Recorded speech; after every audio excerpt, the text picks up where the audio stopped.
Good morning, everybody. I'm sorry for the slight delay. There's been a few issues some of you may have encountered with the parking, but we decided that we'll go ahead, and if we see people coming in, then we welcome them. So good morning to you all. My name is John Randall. I'm the president of the Colne Valley Regional Park, and I'd like to welcome you all here today to join us for the annual Colne Valley Regional Park Forum, and it's an absolute delight to see so many of you here, and it's also great that it's being held here in Brunel University, and thank them for allowing us to be here, not only because it's a great venue, not only because I could walk here from my home, but because we have the mighty River Pin flowing through the campus, which is part of the Colne Valley. So we're delighted you've come here to join the conversation around the status and protection of the Colne Valley Regional Park, and hear from our partners about their fabulous projects, and offer your opinions as we choose where to place the emphasis on our next large-scale funding bid. As you may know, I've loved the Colne Valley all my life, and I'm really honoured to support the team to raise the profile and importance of this fragile and threatened landscape. Personally, I'm particularly looking forward to hearing from the Herts and Middlesex Wildlife Trust about their fascinating bird survey work, and also from the Soil Association in relation to the magic they're creating down at Wood Oaks Farm. However, this morning is also a call to action. The future of the Colne Valley Regional Park is in question as the park faces an existential threat to its survival from many areas.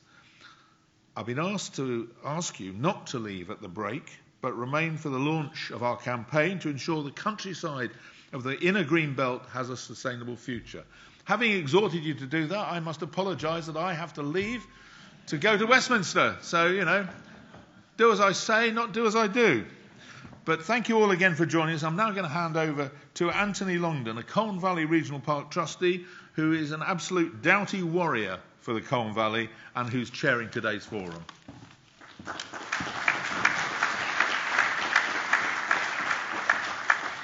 think doughty warrior is the most polite thing anyone's said about me for years, actually. But I'd just like to welcome you all here again.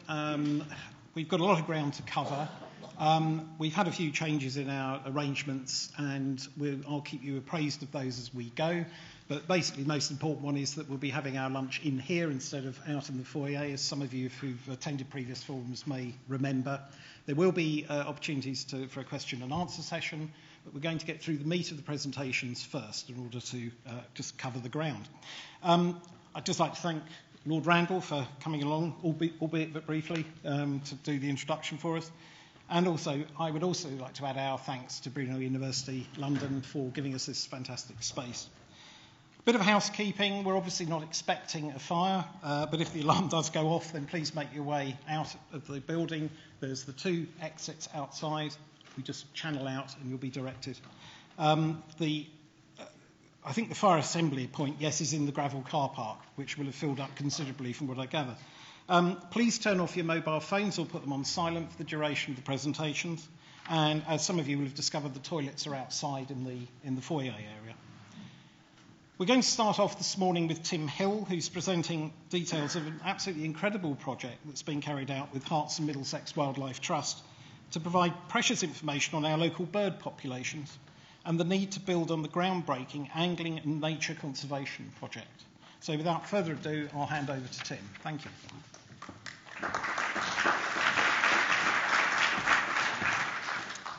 Thank you very much, Anthony.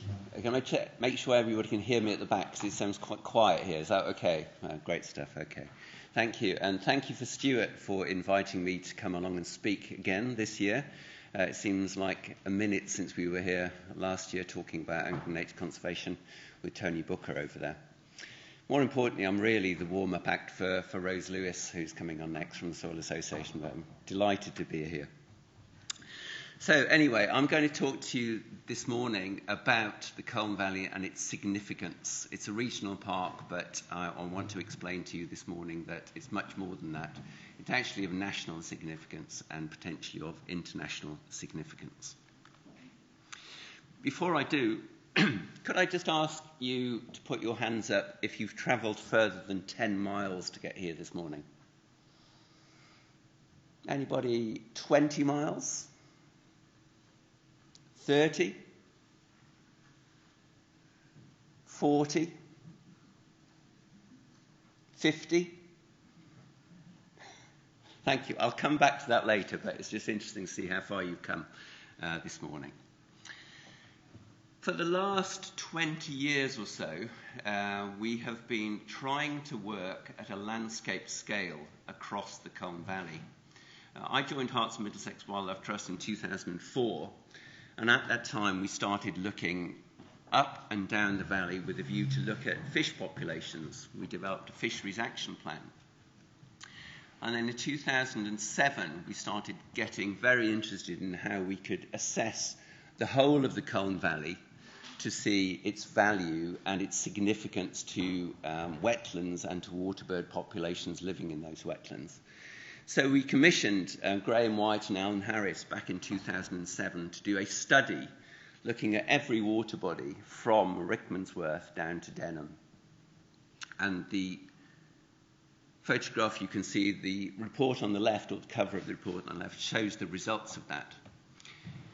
That piece of work has guided us since 2008 in terms of looking at the wider Colne Valley and how we manage it. Because not only did it highlight the number of birds using those wetlands, but it also made recommendations as to how they should be best managed to maintain that value. Thanks to Stuart and Debbie making very good use of an underspend from the Heritage Lottery funded project, which ran until last year, we were enabled to commission Graham White yet again to review and repeat that survey. And that started last September, in September 2022, and it ran through until March of this year. And the area that it covered, that's a map of all the Colne Valley wetlands, but it's the area that goes down as far as Denham. We didn't cover the South West London Water Bodies Special Protection Area, which includes the big reservoirs down there, but most of the lakes at the top were picked up through that. So in terms of the report, these are the headlines from the piece of work that Graham White did for us last year. And this is looking at all of those water bodies, and this included dedicated counts to see which birds are using them. So last winter, the peak number of birds in any one of those counts was 3,011 birds. It found that the Colne Valley remained nationally significant for shoveler and pochard. And it also found that the mulch refuge at Broadwater Lake remains an absolute key feature of the Colne Valley, with 360 tufted ducks using Broadwater Lake in early August this year. And that's particularly significant because if you aren't aware, ducks, when they molt at the end of the breeding season, they lose all their flight feathers, and during that time they cannot fly, so they're dependent on good food sources and lack of disturbance. And that's what they find at Broadwater Lake. The piece of work identified again a repeat of what was found in 2008, that Broadwater Lake and Stockers Lake are the key refuges for waterbirds in the Colne Valley. So this table shows the key counts from that time, looking at all the different species that were counted over the course of 2022 to 2023. You can see them listed down the left-hand side of the table there. And underlined are the key counts, those counts which are of national significance. And when we talk about national significance for any population, it's 1% of the national total. And you can see there, shoveler in January and February exceeded the level of national significance, and pochard in November exceeded the level of national significance. And you can see down there, in total, 3,011. So very significant populations. And whilst other species didn't necessarily make it through to that national significance level, as an assemblage, the whole of the Colne Valley is incredibly important, and it is down to the variety and distribution of the wetlands that you get right the way through there. Also wanted to show you the key sites. I've already highlighted that the key refuges are Stockers Lake and Broadwater Lake, but they're all listed there. And to some extent, Maple Lodge shouldn't be left out either, because in its own way, it's very significant for the Colne Valley because of the types of habitats that there are at Maple Lodge. Much shallower waters, which are important to some birds that don't use those larger, deeper lakes that we can find up and down the lake there. But you can see there, in terms of total peak counts, Broadwater Lake and Stockers Lake, with over 700 and over 800 birds, are the key sites within the Colne Valley. You can also see how it compared to the peak counts back in 2006-07. Generally speaking, numbers are fewer than they were in 2006-07, but that mirrors national declines in numbers, and this could well be a result of climate change, the fact that we're having warmer winters, so birds aren't being forced to fly to this country to seek refuge from frozen conditions on the continent. So generally speaking, the value of those particular waters remain the same, although the numbers of birds are slightly less. So just a few words about the key species. So one of my favourite ducks, the shoveler. So the peak count was 344 in February 2023. And as I said, the national significance, the 1% trigger for that is 190 birds, with the key sites being Broadwater Lake and Stockers Lake. Shovelers are our largest duck. They feed on phytoplankton, and they sieve those through that spatulate bill. They take up billfuls of water and then squeeze it out the site. All the phytoplankton is caught, and then they swallow that. So they're reliant on a variety of sites, and they do move through the Colne Valley depending on what they want, whether they're feeding, or whether they're roosting, or indeed whether they're breeding. The potchard, handsome duck, grey bird with a rusty-coloured head and a neck.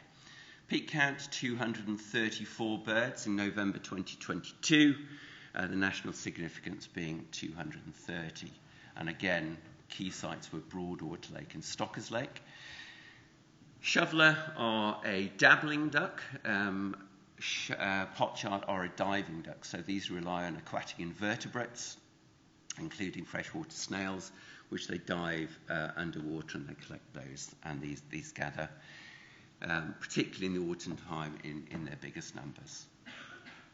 And then finally, the other key species which I mentioned earlier on in the talk is the tufted duck. This is a photograph of a bird in its juvenile or molting plumage. The drake ducks are those striking black and white birds, which I'm sure you will have seen. And as I said, 360 birds were counted in August this year, early August this year. So the molt time is generally July and August at the end of the breeding season, when they gather in these quieter areas. And the key site is Broadwater Lake. So a little bit now about those key sites, starting with Stockers Lake. So Stockers Lake is a site owned by Affinity Water, and it's managed as a nature reserve collaboratively between Herts and Middlesex Wildlife Trust and Affinity Water. It's one of the oldest gravel pits in the Colne Valley, and much of the gravel from here went to build the original Wembley Stadium, if any of you visited there, for things like Live Aid back in the 1980s. And the key species, shoveler, potchard, and tufted duck. It's also got the largest heronry in Hertfordshire, on the islands there in the mature willow and alder trees. It's also a key breeding site for cormorant, little egret now. They started breeding quite recently.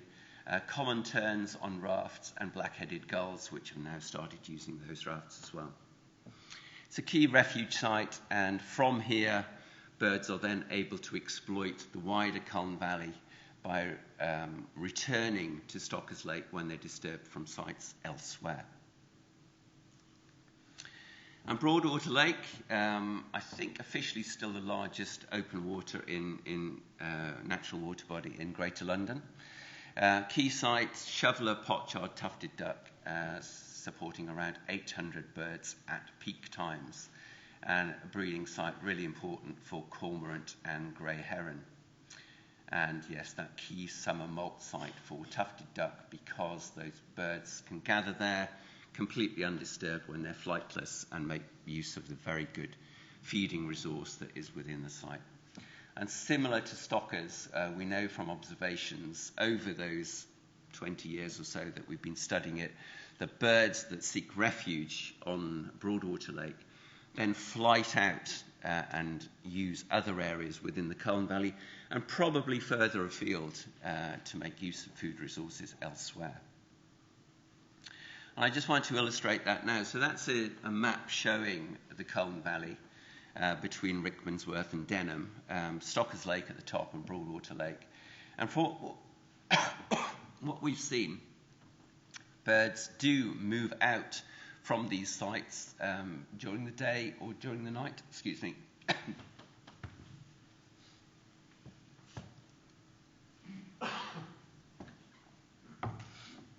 And then when disturbance takes hold, birds can go back to these sites and seek refuge, quiet refuge, from recreational activities and disturbance which develop.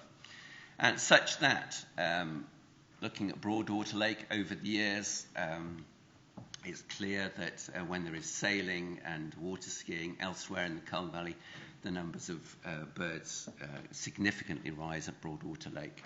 And some of you may have explored places like the Chess Valley, and if you see little egrets feeding on the River Chess, feeding on small bullheads and other aquatic invertebrates, there is no doubt that some of those birds are going back and roosting, sleeping overnight at Broadwater Lake on the islands there, because that's where they can find safety.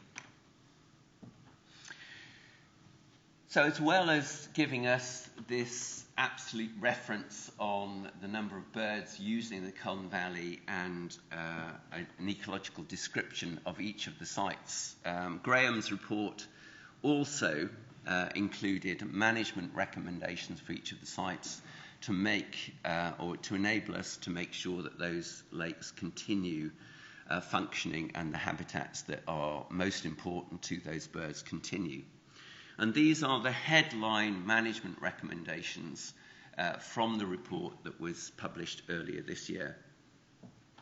The absolute key is to maintain those refuges at Broadwater Lake and Stockers so that the birds can continue using that wider Colne Valley and then flight back to those areas.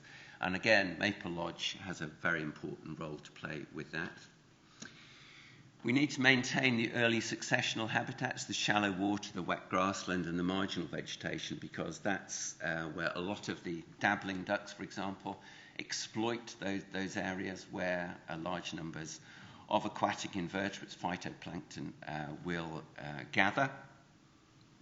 We need to manage the tree cover around these margins. The classic successional changes on old gravel pits is that they quickly revert to wooded margins, and then we lose the plants in the shallow waters and along the edges of those gravel pits, which often support those aquatic invertebrates. So shading can be a problem, so we need to think carefully and have a strategic approach to maintaining those habitats. Ideally, on some of the waters, we should try and seek natural fish populations where fish are represented in a more natural state, because again, that will make sure that the aquatic ecosystem is nicely balanced out. A lot of work, notably by Tony Booker, who's here today, has shown that signaled crayfish are starting to have a significant population, not only on the water bodies and the river within the Colne Valley, but their action are also mobilising huge amounts of silt, which particularly in the case of the river then causes siltation and the loss of the gravels and the sands, which are really important to breeding fish and aquatic invertebrates as well. So anything that we can do to control signaled crayfish is going to be a good thing. And ideally, we should have a management plan and a monitoring plan for every water, so that there's an agreed plan to conserve those, and we can plan our resourcing and capacity. And that's particularly important with fisheries managers, because most of those water bodies, which I highlighted to you at the start, are fished. And I want to come on to that next, because for those of you who were at this forum last year, Tony and I did a talk about this pioneering piece of work that had taken place over the previous 3 years. And this was funded by the lottery. It was done in conjunction with Colne Valley Regional Park, part of a much larger lottery-funded project.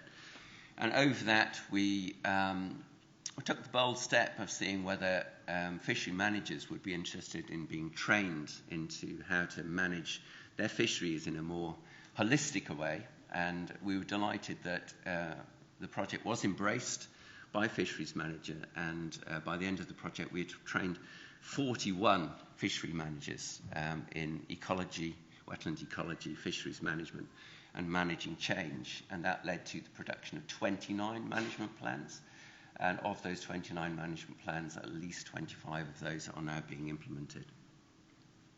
However, that funding did come to a close last year. So what we need really to go forward, and this is a huge priority in my view for the Colne Valley, is that we need to find a way to continue to support those fisheries managers, because they're controlling a large majority of the Colne Valley where those birds are using. So I know Debbie is going to be talking to us a little bit later about this, but for the future I think that's an absolute critical thing, so that we can maintain that strategic overview. We need funding also to pay for that habitat management and restoration. And we also need to have a good monitoring plan in place, such that we know whether we're going backwards, forwards. And ideally, the assessment that's just been done, we need to plan to do that again in another 9 or 10 years' time, so that we can see what's going there. So for me, we really do need to acknowledge the wonderful work that fisheries managers are now doing, and we need to be able to support those from some sort of wetland managers collaborative. I think that could include not only fisheries managers, but organisations like ourselves, Herts and Middlesex Wildlife Trust, any other conservation organisation working in the Colne Valley. So to sum up, the Colne Valley, it is a regional park, but as I've highlighted to you this morning, it's also a nationally significant site because of the wetland birds that it supports. It's a regional park, but it's also of international significance because in the Southwest London Special Protection Area, that's an internationally important site, again, for gadwall and shoveler. So gadwall is a species I haven't mentioned so far today, and the River Colne is officially a chalk stream, and there are only 220 chalk streams in the world, so we have a need to conserve that and recognise that as well. And really importantly, we have a regional park which has had and continues to have committed support from a long-standing partnership of local stakeholders, people that are really keen to continue, and many of you here today are part of that continuing commitment that we've seen over that last 20 or 30 years or so. Really importantly as well, of course, with the Colne Valley, we have a huge population right on our doorstep who are very keen to have the opportunity to get out and experience and enjoy the wonderful wildlife that lives in the Colne Valley. Herts and Middlesex Wildlife Trust have led projects over the last 15 years or so. One of them was connecting communities with the Colne Valley, which ran for 3 years and funded by the Esme Fairbairn Trust. City Bridge Trust, and that brought out communities from all over the Colne Valley to enjoy these sites. And from our experience through that project, we know just how important it is to local people to enjoy that. But unfortunately, there are threats to the Colne Valley in many ways, and I want to highlight to you this morning the threat to the Broadwater Lake site of special scientific interest. arguably the most important wildlife site in the Colne Valley, but it's currently under threat, under risk from proposals from the London Borough of Hillingdon to build a local water sports centre and activity facility in the midst and run on Broadwater Lake SSI, and that is counter to national policy, London policy and local policy. We recognise the value and the importance of the Hillingdon Outdoor Activity Centre. It's a really important facility for people in the Colne Valley, but Broadwater Lake is not the right site for it. It's a nationally important site for its wildlife. It should not be putting under risk to a local facility such as HOAC. The Wildlife Trust is objecting to the proposal, and we are urging anybody who wants to conserve the wildlife of the Colne Valley or is a supporter of the Wildlife Trust to do the same by the 21st of December. Because we talk a lot about strategies and plans for the future, but there are threats here and now in 2023, and we need to stand up for nature today to make sure it's protected for the future and it's here for future generations. We're going to have a Q&A session, aren't we, after Rosie speaks, so I'm going to finish there. Thank you very much for listening.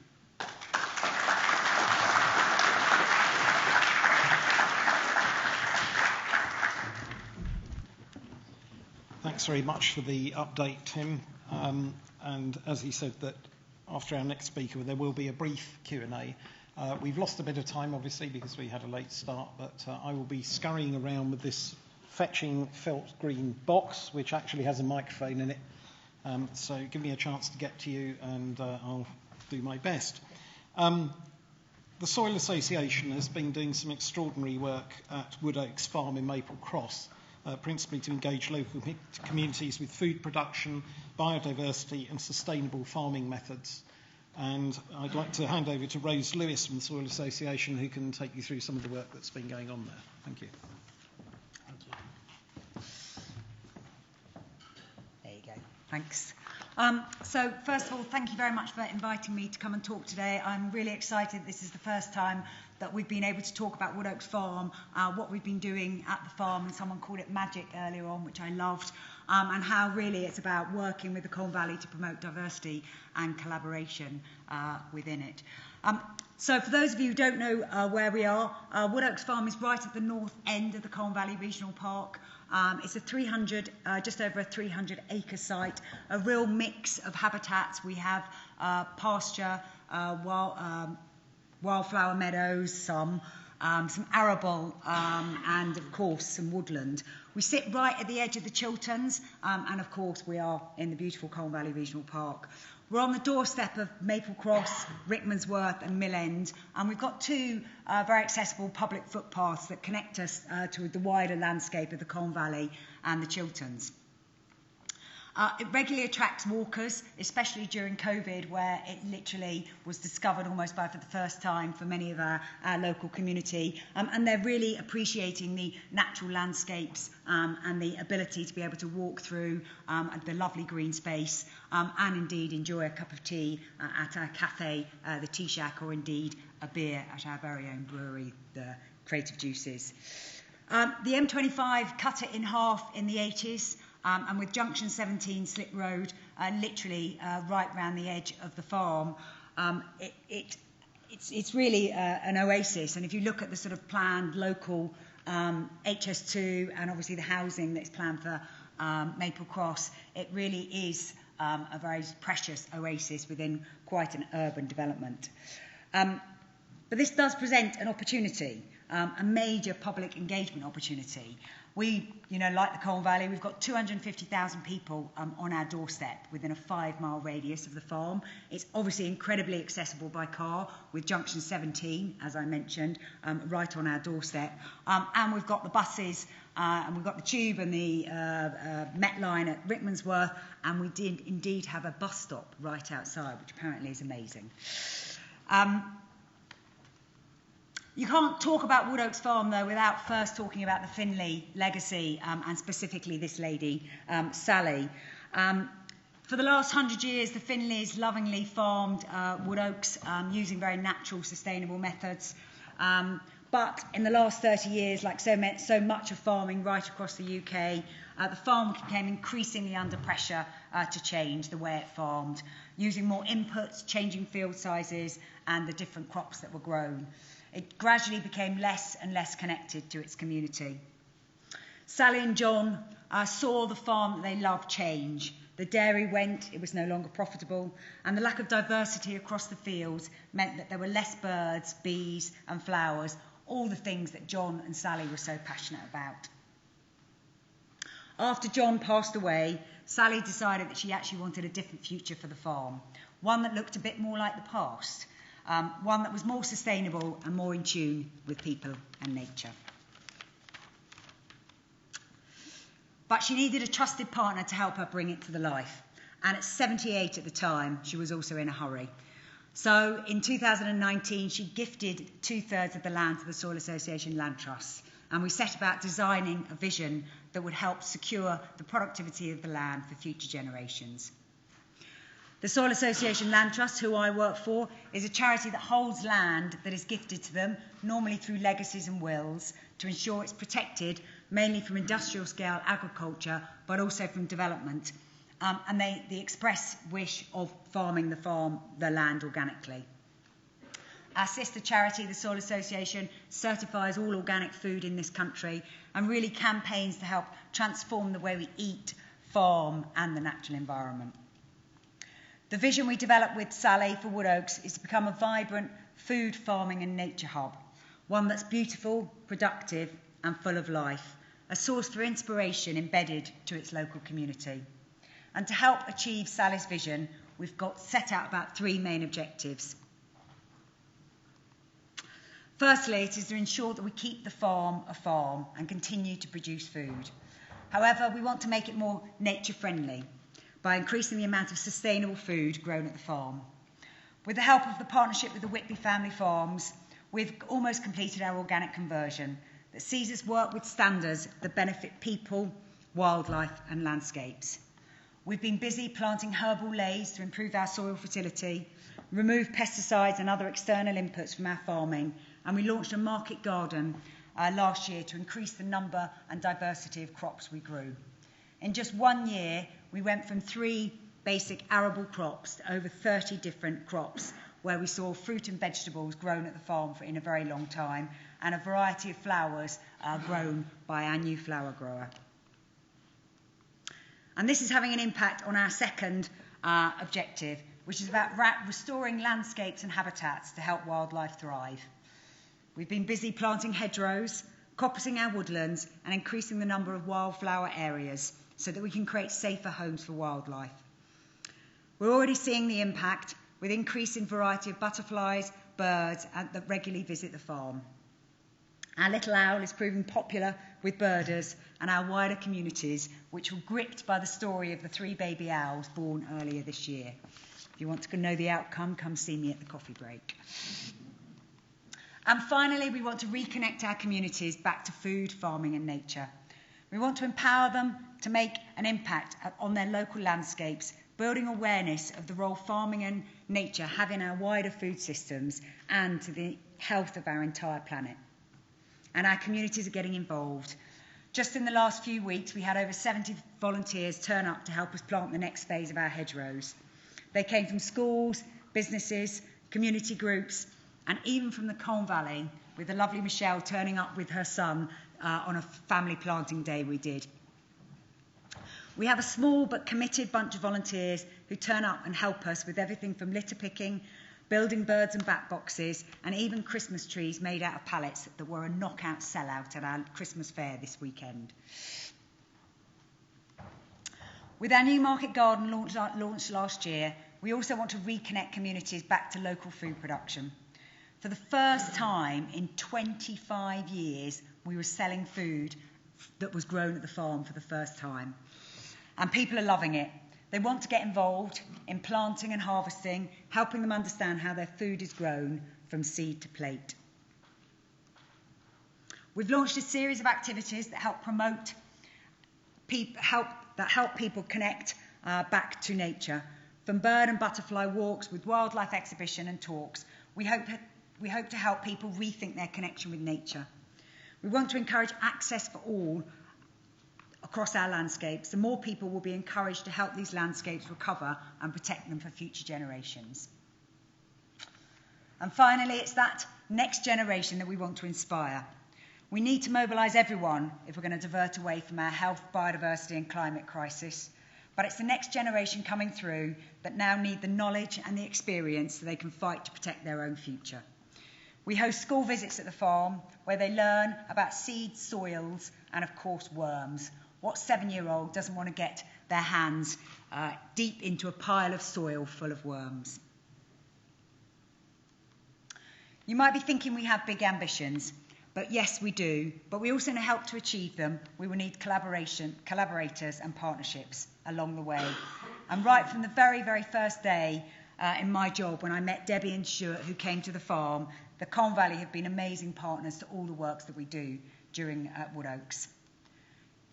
Oh no, I've got this one here. You provide us with our first signs. We want to reconnect communities back to... Actually, I've gone wrong. Hold on. Turn the page. You provide us with our first signs to help build awareness amongst our visitors about all that we are achieving.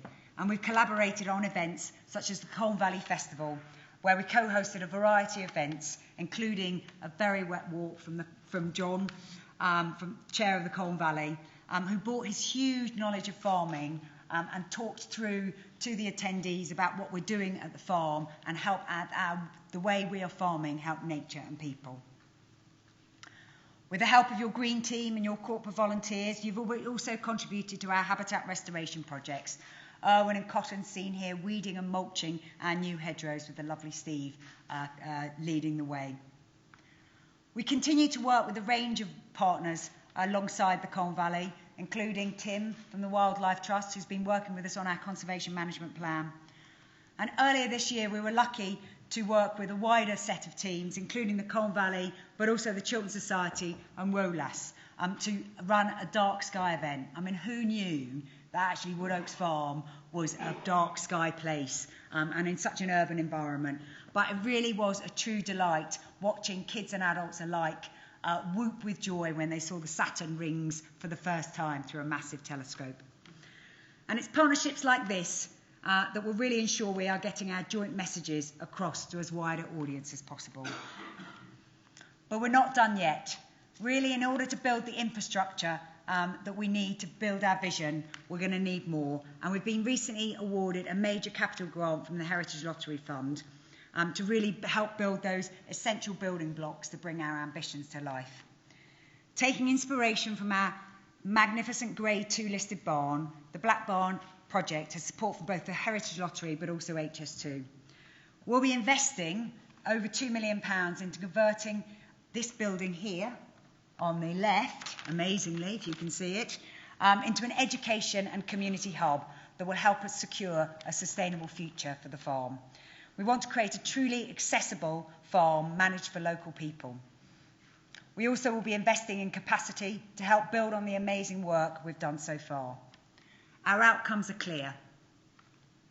Firstly, we will continue to accelerate our landscape transformation, including another 2 kilometres of hedgerow, habitat restoration projects such as reinstating chalk grassland, meadows, and creating new ponds, all to ensure that we create opportunities for our wildlife to return and thrive. Secondly, we'll be creating more opportunities for more communities to get involved, whether that be joining our regular volunteer sessions or getting involved in our habitat restoration projects. We will work with all of our partners to offer more volunteer opportunities, and we wish to offer training to help build capacity and skills that should benefit everyone across the region. We want to ensure we're also attracting as wide an audience to the farm as possible, those that perhaps don't normally access green spaces or farms, and help those audience understand the value and potential that food and farming has in helping us protect its future. We want to offer more options for those communities who face barriers in accessing green space. With the new hub, we'll be able to offer opportunities to those with mobility and learning challenges, whether they be families on low income or other marginalised groups. We want to provide an open and accessible farm for all to enjoy. And finally, we want to build on that success of educating the next generation. With the new hub, we'll be able to extend the number of schools that we visit. We mainly offer visits to primary schools who love coming to get their hands dirty, but with the new facilities, we'll expand that to secondary schools, targeting those with the new natural history GCSE so they can learn about food, farming and nature. There is much to look forward to with the opportunities across the region, and we're super keen working with all the partners across the Colne Valley. To achieve real change, though, we will need more connected landscapes accessible to more people who feel empowered to take ownership and take an active role in protecting the Colne Valley for future generations to enjoy. And we know by working together, we can achieve so much more. Thank you.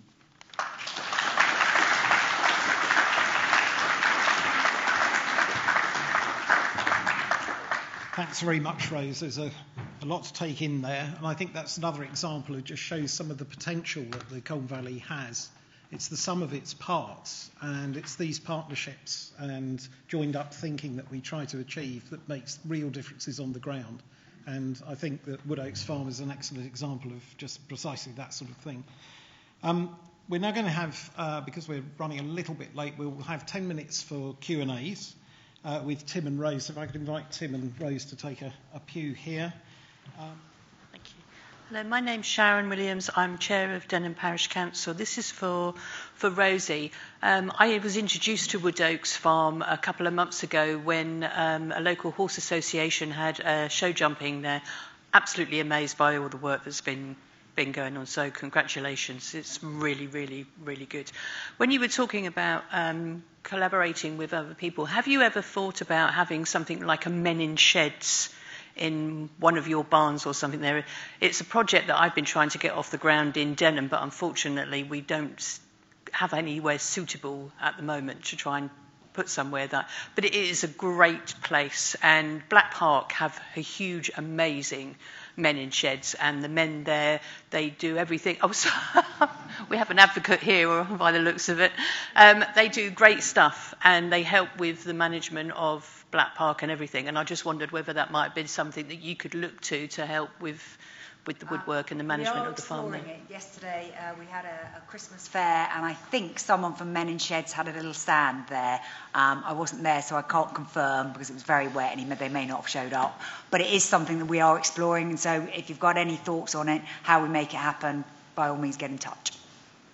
Yes. Great. Any more? I'd just like to say that for anybody who doubts, it is women in sheds as well. Good. It started off I think it's about trying to ensure that we're providing access for all, and it's really trying to identify who those sort of groups are that perhaps have barriers to access, and the Men in Sheds project seems like a really interesting one. Okay. Any more for any more? Lady in the middle there. Okay. Thank you. This is a question for Tim. The HOAC proposal that the council put through, have you produced any bullet points for local people to write our objections to this?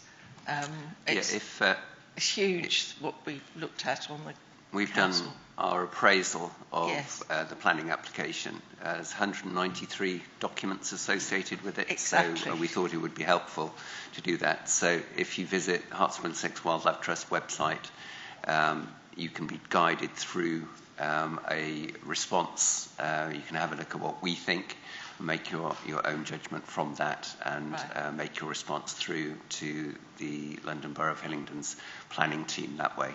Okay.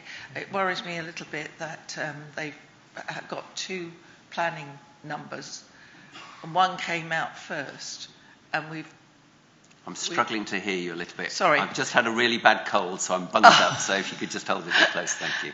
the Hillingdon Council set up two planning numbers. The first one we've responded to, but it seems the second one is the main planning application number. It just worries me that this has become quite confusing, really. But maybe we need to Yeah. send Well, that information out. The guidance is there, and it's the 21st of December is the, I know, is the it's quite closing soon. for application, so it is quite soon. Yeah. Okay. Thank you. Thank you. Gentleman at the front.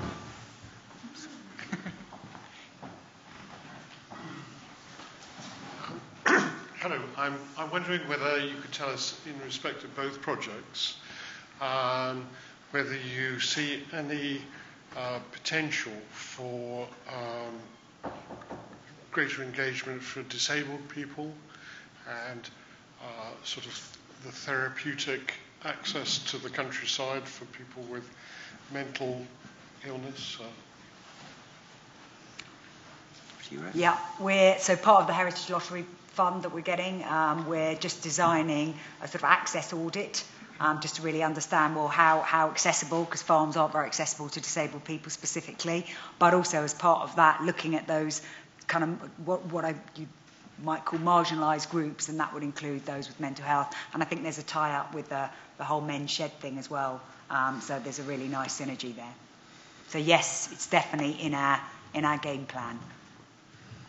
And from our perspective, I'd just like to highlight Stockers Lake to you, because this is a site, as I mentioned, owned by Affinity Water, and we've been working with Affinity to manage the nature reserve now for many years. And within the current management plan, our ambition is to make it the first dementia-friendly nature reserve. So we've already had an assessment by the Alzheimer's Society come out and have a look at it, to try and make it as friendly and as welcoming to those people that are struggling with dementia.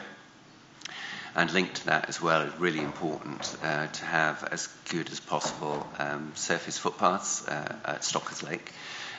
Much of the site is good at the moment, but we do have an ambition that I've been working with Stuart for years, when the right funding level comes along, because I think it's really important to have sites that are accessible, genuinely accessible to all, with good quality interpretation, good quality hides, such that anybody, whether they're new to nature or whether they're really richly experienced in it, can come and have a rewarding visit from that. So that's Stockers Lake, but there are a number of the other sites that I've mentioned this morning and highlighted on the map are in private ownership. So clearly, where there's no public access, it's not our business to do that, but for sites that do have public access, we should be aiming to make them as accessible as possible, definitely, both physically and mentally. So.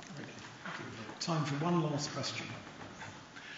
Rose, have you considered the prospects of social prescribing? Yes. Local NHS doctors? Yes, if someone can help me do that, I'm all ears, because I just think we've got so much value in bringing people to the site for so many health outcomes, notwithstanding that food in itself is having negative implications for public health. So I would love to try and figure out how we do social prescribing. Right. So if anyone knows how to make it work, definitely come and talk to me. Thank you. Right, I'd like to introduce to you Debbie Velman, who's Programme Manager of the Colne Valley Park, and she'll be taking you through some of the work that we've been doing. And then we'll be moving into some more detail about some of the bigger issues facing the park. So I'll hand over to Debbie. Thank you.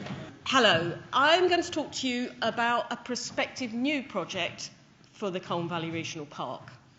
And the reason we're talking about it now is because A, you're all here, and B, these things take a long time to bring together.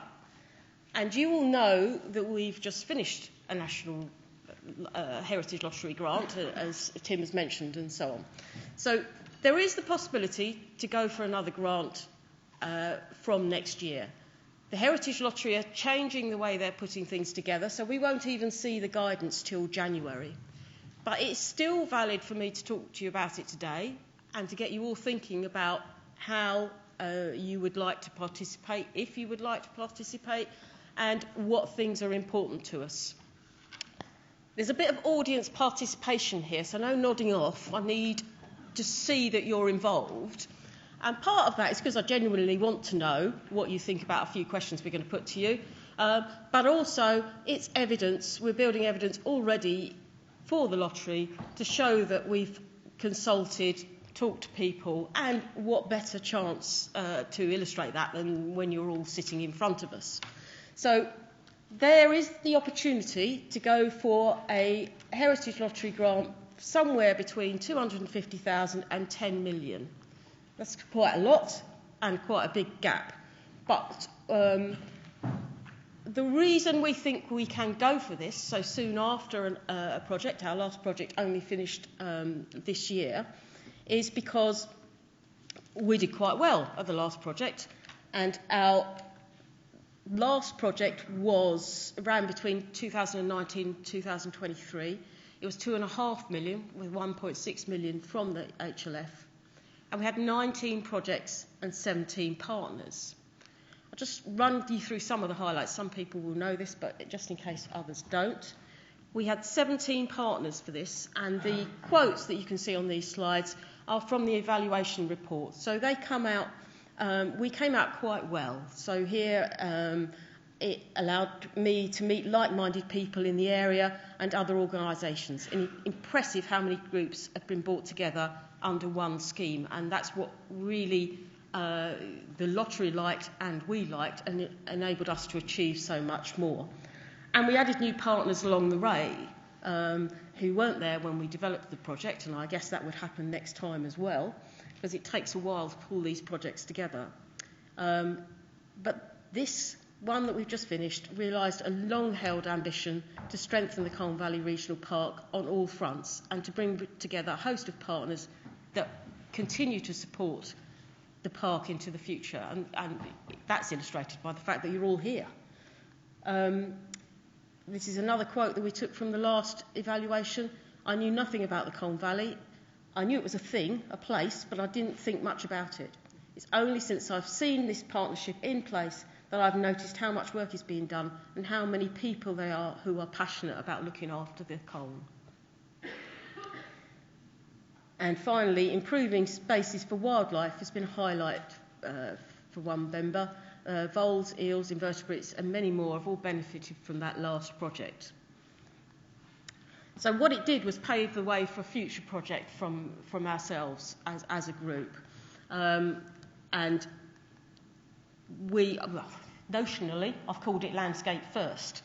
We'll see what it ends up being called when we put the bid together.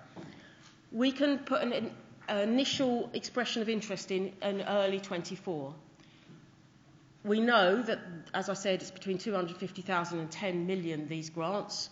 We don't know how many years. They haven't released the guidance yet, and they won't release it to January. So this is very early stages, but just to get an idea, we will know in January what the guidance is, and we can fit it in. But we do know that nature will be in the forefront of what they're hoping to fund.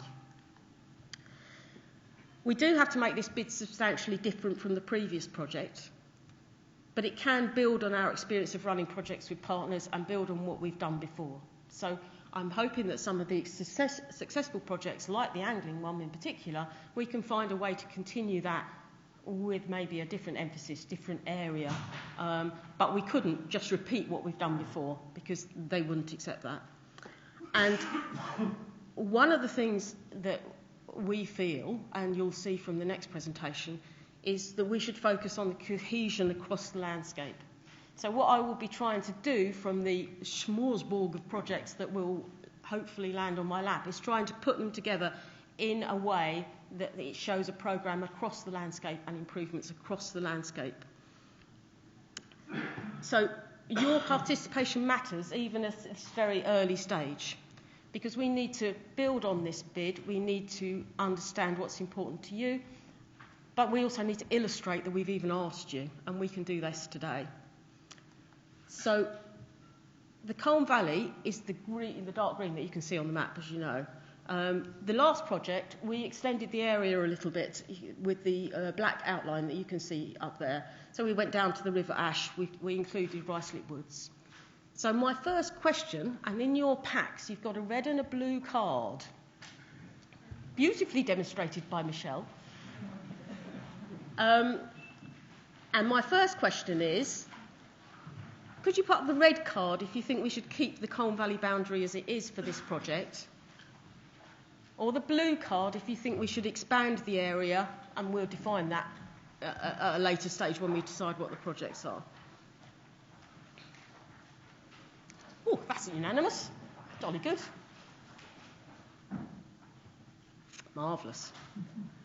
So, as an additional question to that, since you're all part of the blue card, there is a possibility that one of the projects that we could include in the scheme is to have a boundary review and say, is the boundary of the Colne Valley Park as it sits at the moment, the green area, is that right? Or should we have a consultation and increase it, not just for the project, but increase it or decrease it as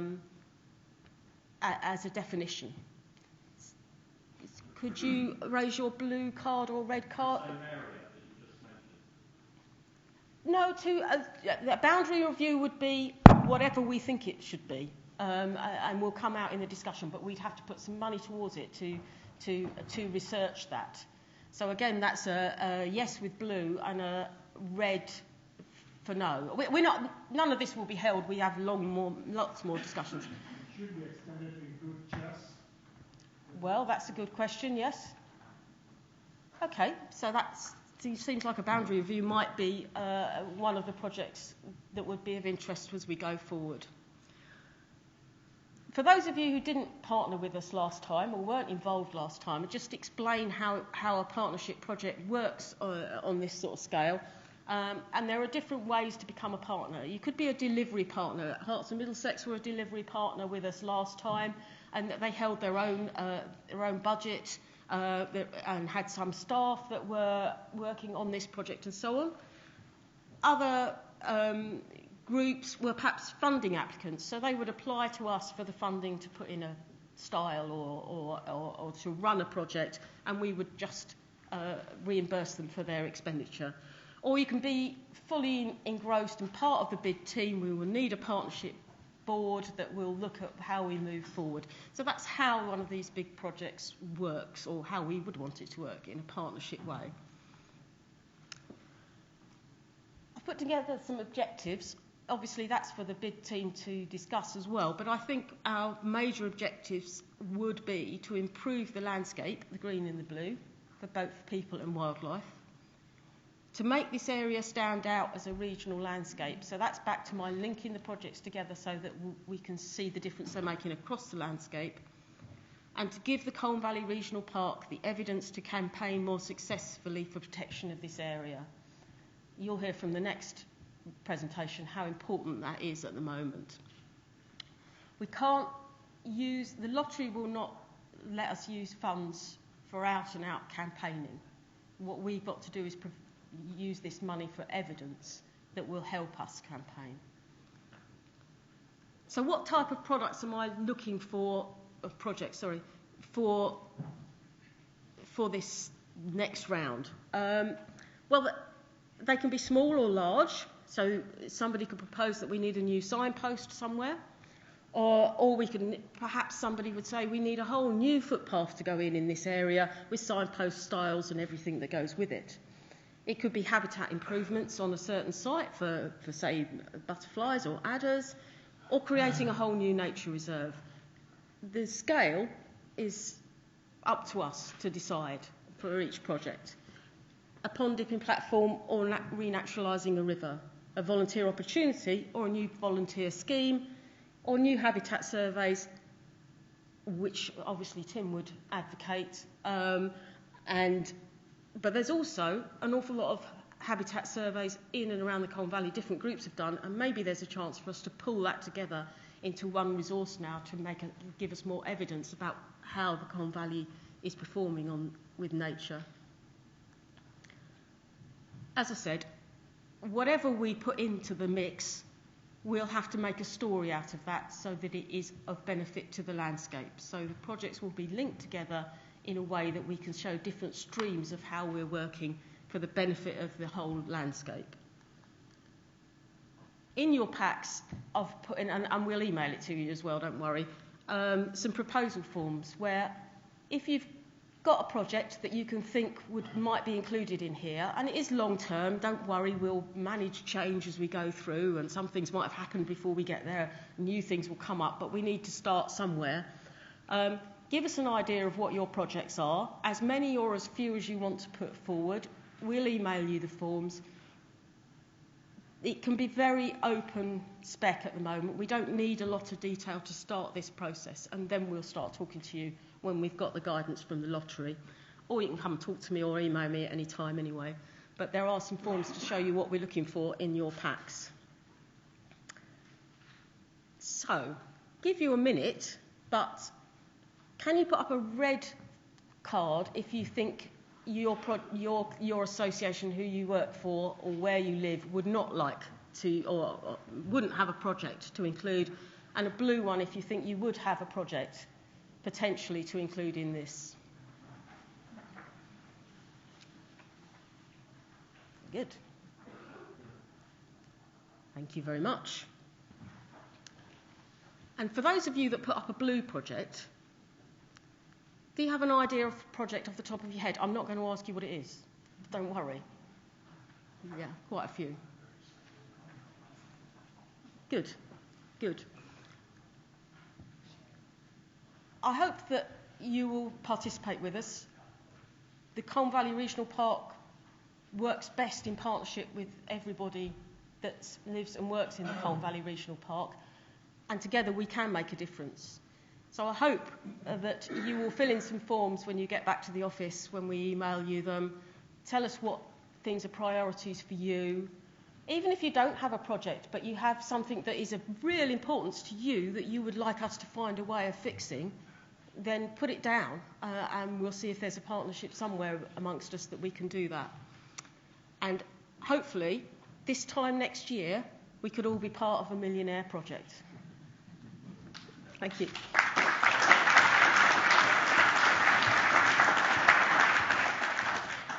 Thanks very much, Debbie. We're now entering the keynote section of today, and you're about to hear from the Colne Valley Parks planning consultant, Jerry Unsworth, and our managing agent, Stuart Pomeroy.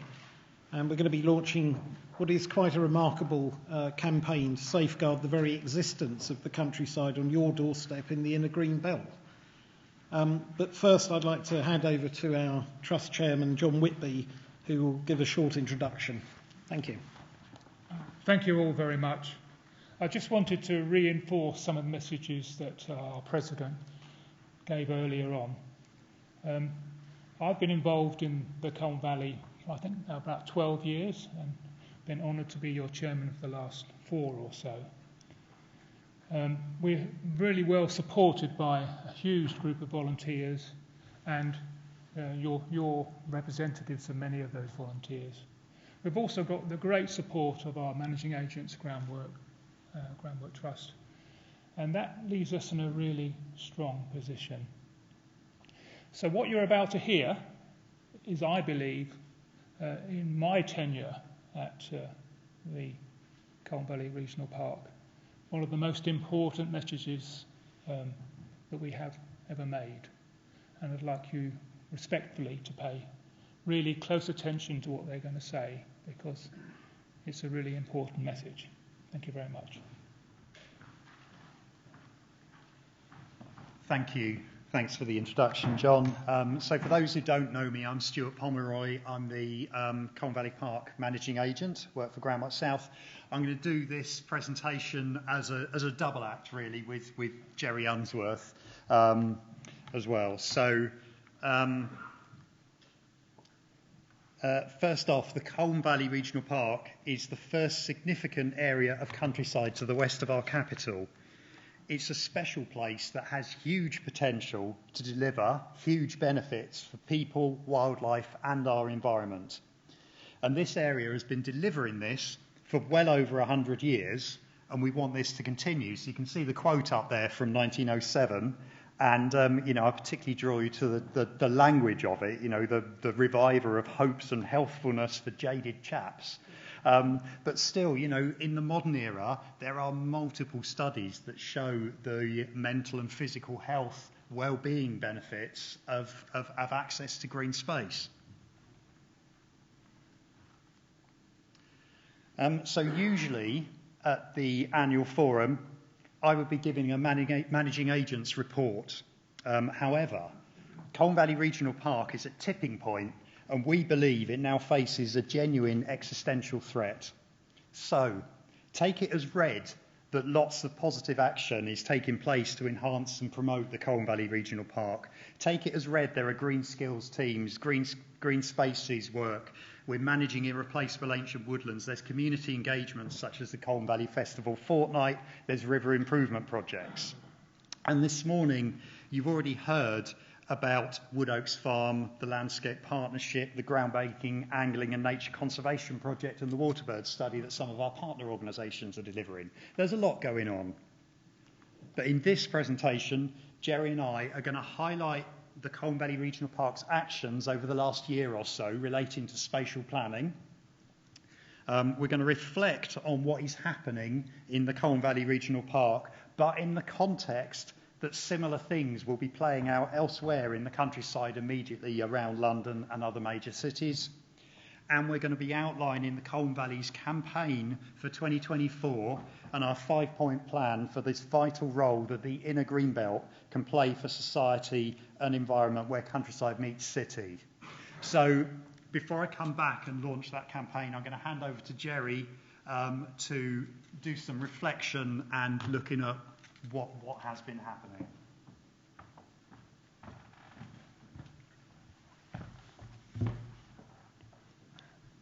Thank you, Stuart. Right.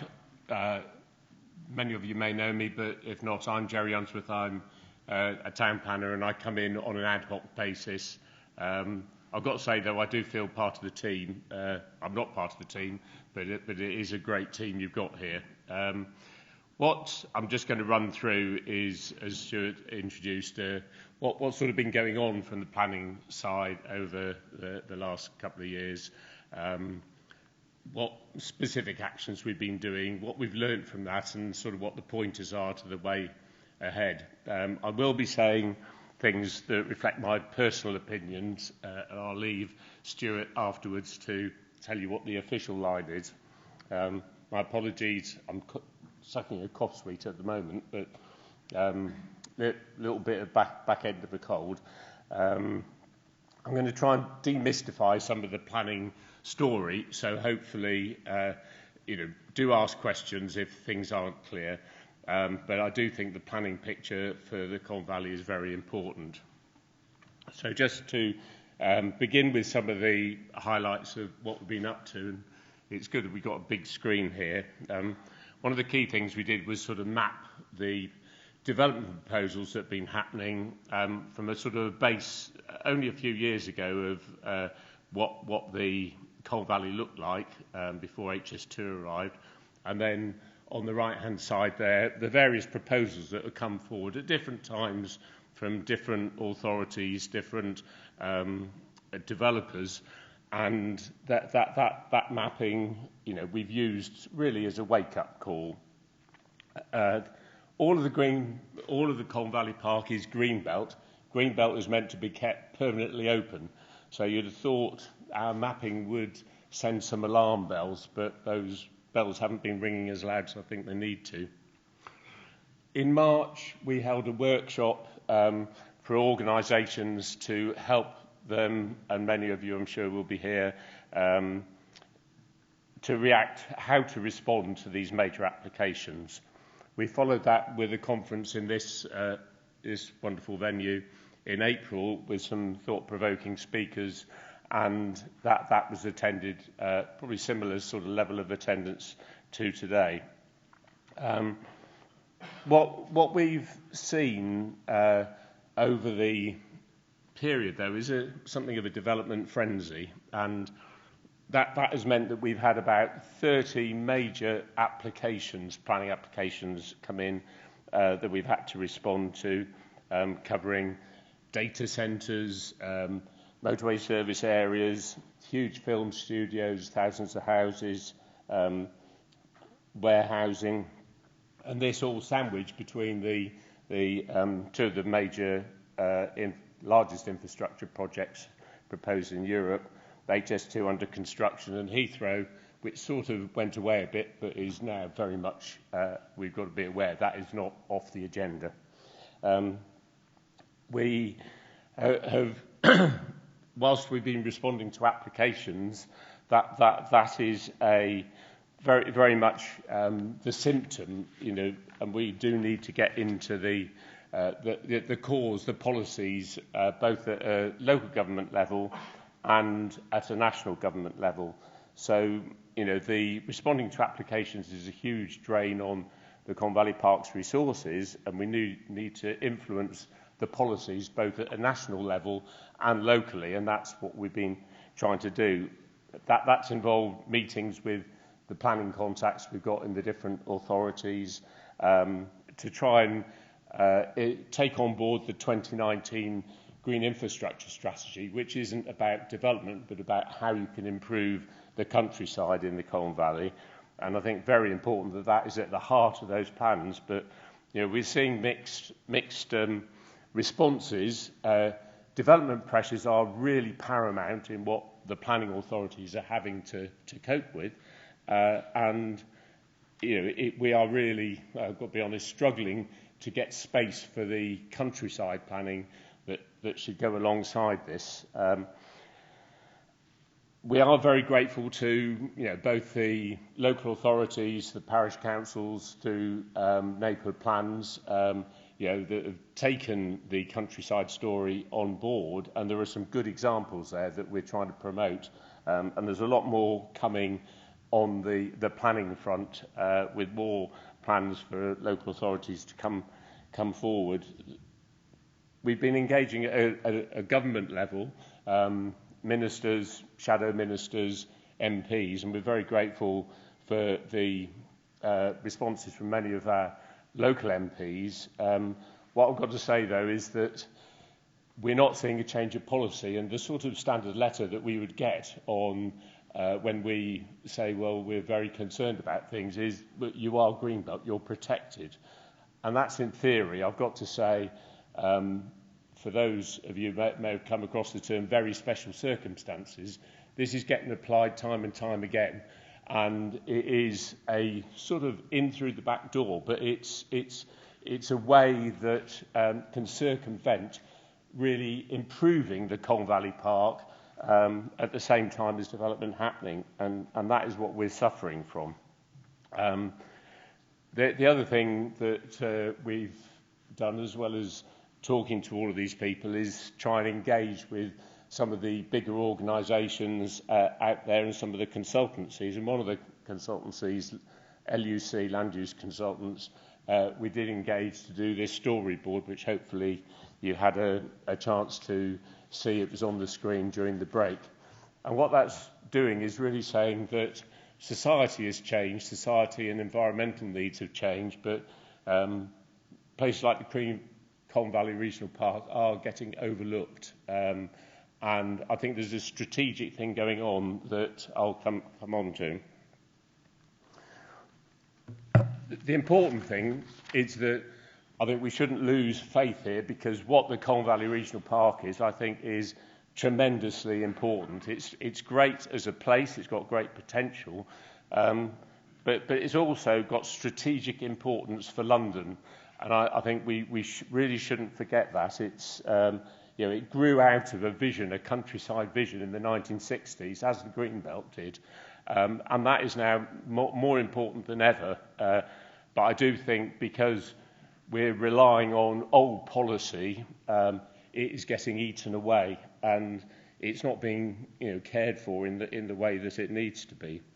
And as Stuart said, that's for wildlife, for people, and we need to really, I think the mission we're on is very, very important, because this is important for the quality of life of our communities and the environment. I thought wonderful what we heard from Tim Hill and Rose.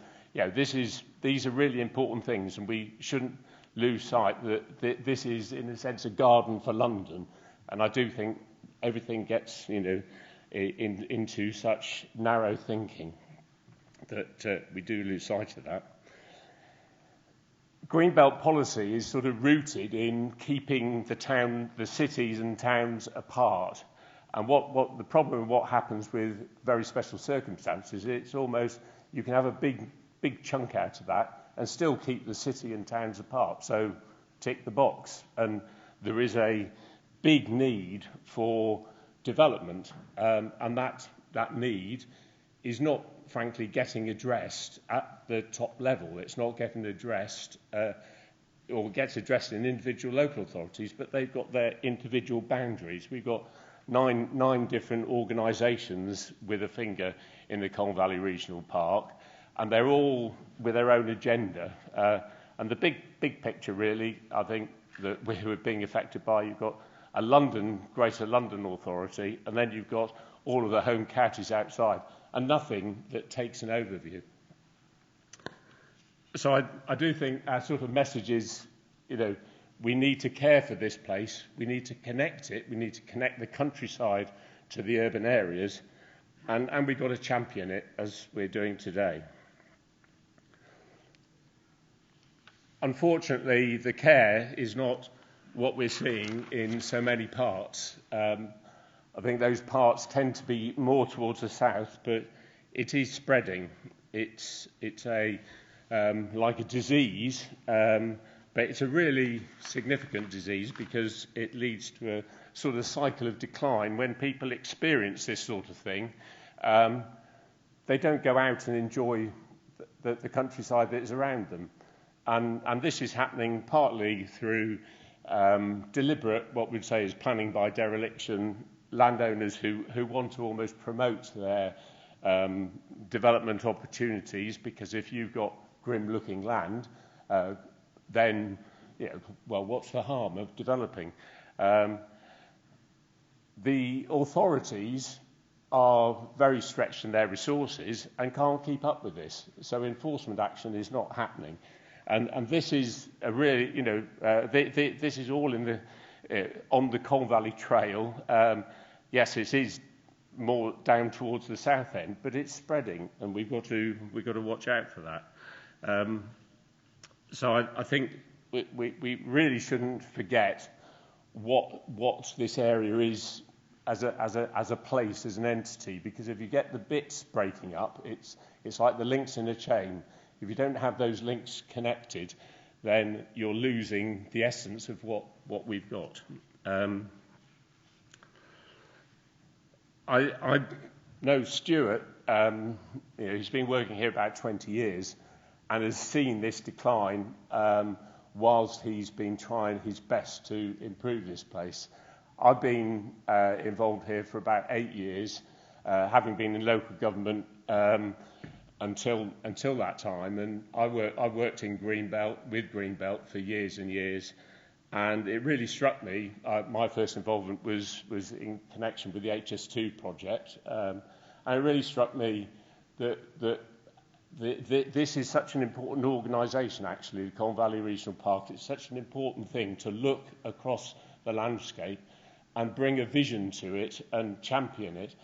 And frankly, the local authorities and government is so lucky to have this pushing for the area, and that is something that I haven't really experienced elsewhere. We know that we've got the Lee Valley Regional Park. That is fully funded, they probably wouldn't say that, but they have got proper funding, they've got powers, and this does not exist for us, and we're sort of in a fragmented planning cycle. I'm starting to lose my plot now.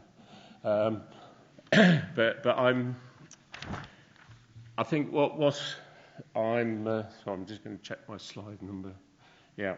What I think is really important is that we do have a vision, and that has got to start from the top. And okay, I'll put a couple of extracts here from government policy, which are a couple of what I would say are the nuggets here that you should take a positive approach to it. But the fact of the matter is that the positive bits are not actually at the heart of the definition of what green belt is. So when the developers come along, they can circumvent the green stuff on the right, and we end up with the worst in all worlds, where big development gets agreed to without improving the place as a whole, and seeing its potential as countryside for our communities, and particularly, I think, we've got to say, for the London community, which led to the origin of led to the establishment of the Greenbelt, we're losing sight of this, and it's really, really, important and sad. And this takes me to, what are the changes that need to be made, but also what is going on. That just brings in the Colne and Crane Green Infrastructure Strategy, which is our positive statement, which the local authorities really have got to take on board. But you wouldn't believe the difficulties we have getting them to take that countryside vision, because their time, their resources are getting diverted to development. I've been involved in development through my career, and I think we've got to be realistic here. We are not in control of those big development decisions, but we are the champion for getting the countryside working. And I think there's a marriage of the two that we may have to face up to, and I think that we're at that point. What we've got is an organisation that is all about that positive improvement, and I'm not suggesting that we abandon this at all. We've got to really be passionate about it, but I do think we've got to say, are there ways of, when development happens, that the powers that be, whether it's government, whether it's local authorities, if they're going to make these decisions that development happens, there's got to be something that brings back a win for the countryside. Taking stock of what is going on, at the regional picture, you look at what is happening in London, and the graph on the left there shows that just in the last sort of 20 or so years, we've seen a population that has grown from 7.5 million to over 9 million, and it's going to keep on going. And I think we probably, every time you go into London, you see another big tower block going up, another redevelopment of the place. It is densifying. The population is growing significantly, and I think we've got to say, well, does this make the Greenbelt more or less important? And I would say it makes it more important, but it doesn't mean that we don't face up to the fact that there may be development challenges. But that facing up has got to happen at a government level as well as a local authority level, and I would say for the organisation here. So, yeah, we've got, our position here is, in a sense, a small part of a big Greenbelt, but I would say it's the critical part. It's the bit that really, because it's at the epicentre of the pressure, and it's right on the edge, I would say it's the really most important thing, and this connectivity thing, I think, is critical, because if you can't get out of the city and out of the urban areas into the countryside, and this doesn't mean driving to a big car park somewhere. I'm talking about walking and cycling and actually active travel that's good for people. If we can't do that, and I go up and down, I've tried cycling in parts of the Colne Valley, I wouldn't do it again, I've got to be honest, and this is wrong. You should be able to come out of where you are and enjoy it. It's a resource. What is the Greenbelt for? So I think we've got huge potential, but it's got to be strategically planned, and it needs, frankly, more planning, not less. And the dismantling of planning is what irks me. But then I am a planner, so apologies for that. Society, I think, is changing. And London, the Greenbelt is a strategic policy, and it is strategic policy in response to London and its growth. And what we've seen in the last 20 or so years, number of motorists has actually fallen 64%. Number of cyclists increased by 386%. And I just Googled Cycling Weekly, I think it is, or Cycling Monthly, and you've got the what I'd call is the urban cyclist with his backpack and his actually electric bike. That same person, you see so many more of them now. But that same person wants to get out and actually enjoy the countryside, and that's what we're here for. They should be able to get out do a circular cycle ride. I'm not only talking about cycling, of course. People should be able to catch the bus, catch the train, and do a walk around, and a circular walk, and then go home, and they'll feel better. There is much greater environmental awareness, and I think what Rose went through, wherever Rose is, I thought what Rose went through about Wood Oaks Farm, absolutely brilliant. This is what we should be seeing, and people can come and enjoy what we have to offer and enjoy the environment. The fact you've got a M25, it's very close to Wood Oaks Farm, but you can still enjoy it, and it's so important. It is not a write-off at all. But anyway, we've had lots of effort. With the powers that be, not great traction, I'm afraid, but it is time to reflect what is going on, why it is, and what we do about it. So I think one of the problems is what I call the revolving door. You wouldn't believe it, but we got a new planning minister, Lee Rowley. He is actually I've got to get my statistic right now. In the last 13 years, he's the 16th minister in this post. Tells you something, really, and how we've been writing to ministers, and you get a standard letter back. And okay, Michael Gove was in before, he went out, he's come back, but I think it's going on in local authorities as well. The turnover of staff, the loss of local knowledge, their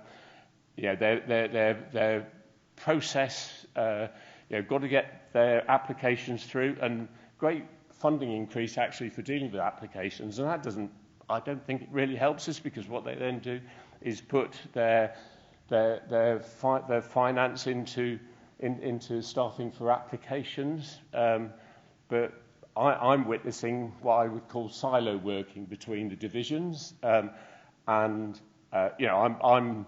a planner that I had to recommend, approve developments that people didn't like, but you take on board all of the inputs from the ecologists, from the landscape people, from the transport people, but you try and shape those people. Seems to me it's not going on at the moment. The Greenbelt debate, I think, has become polarised. You either have development or you don't, and I think that is not a very informed debate, and we need a way through it. We're finding that there isn't space for people to talk to us really about the Colne Valley. They just don't have time.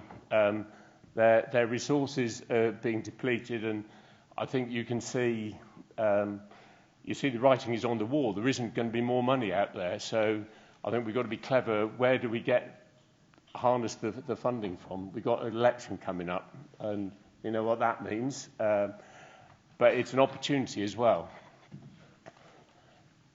Ultimately, what we've got to see is real leadership that is based on an understanding, a deep understanding. That's what we're trying to do, is get the politicians to see the Colne Valley as a case study, as a learning place as to what is going on, because it is not going the way we want it.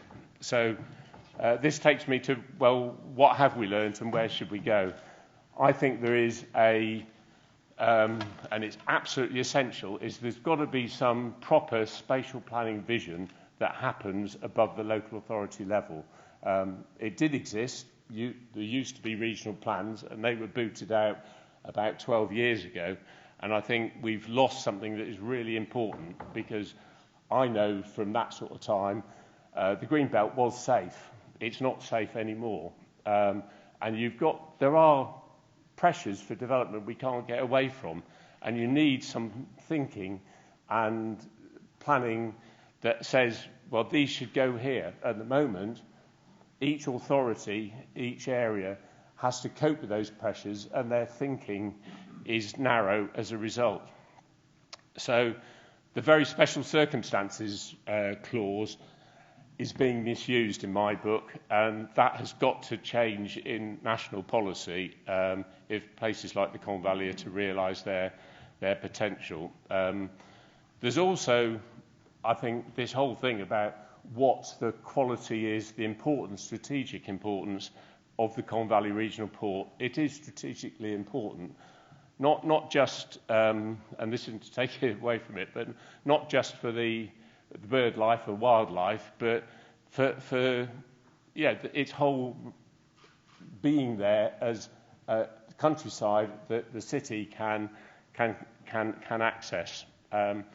We need a new sort of designation, because landscape is protected because of its beauty. The AUNB's national landscapes,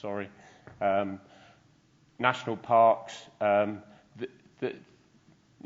places like the Colne Valley have got a really important landscape role, but I'd say that's based more on needs than beauty.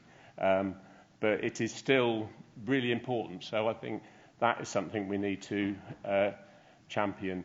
But the first thing is government, national and local, have got to get it. They've got to understand, and they've got a responsibility of planning.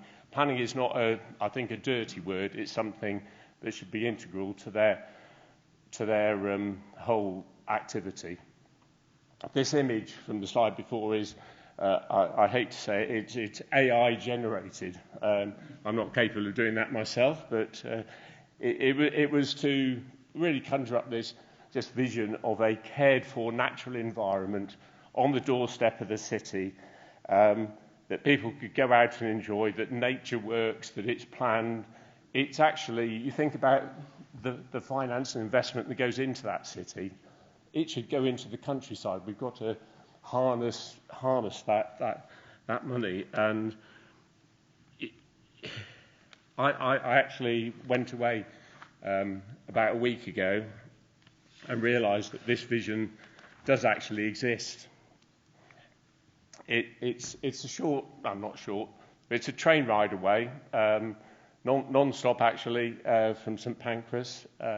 It's in the Netherlands, and I went round. You can see, hopefully on the two bottom pictures, you can see the cities, and had a wonderful day going out and enjoying the natural environment, an interpretation centre. Actually, this is the water board who extracts water from the dunes, and people out there. It's a winter's sort of day, but fantastic. And I thought, wow, why is this? And actually, it goes back to if you were anybody who was here for the conference that we had in April. Professor Peter Bishop, highlighted that the Dutch have got a strong integrated vision for planning, where development should go and where the natural havens should be. And one of the things he said in that conference was not having a layer of national spatial planning in this country is ridiculous, which I think is at the heart of our problem.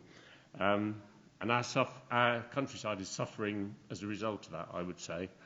So government needs to wake up to that, and they need to see the mess that is happening under their noses. I've got to say, this is not a political point. I think it's an apolitical point. It's got to appeal, and it does appeal, to all political parties.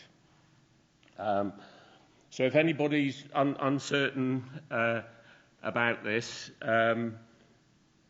the conference that we had here, we had Professor Peter Bishop standing, I think, right here, and I was really inspired by his talk. The link, it's not an easy link. I know the link is on the Colne Valley Park website, so hopefully we can get some sort of, whatever you call it, spotlight or something maybe onto this or for people for this conference. Go just about 17.5 minutes in. It's well worth watching it. 20 minutes, a great story, a really important story, and I think it's a reminder why things have got to change. So that is, sorry if that went on a little bit too long, but thank you.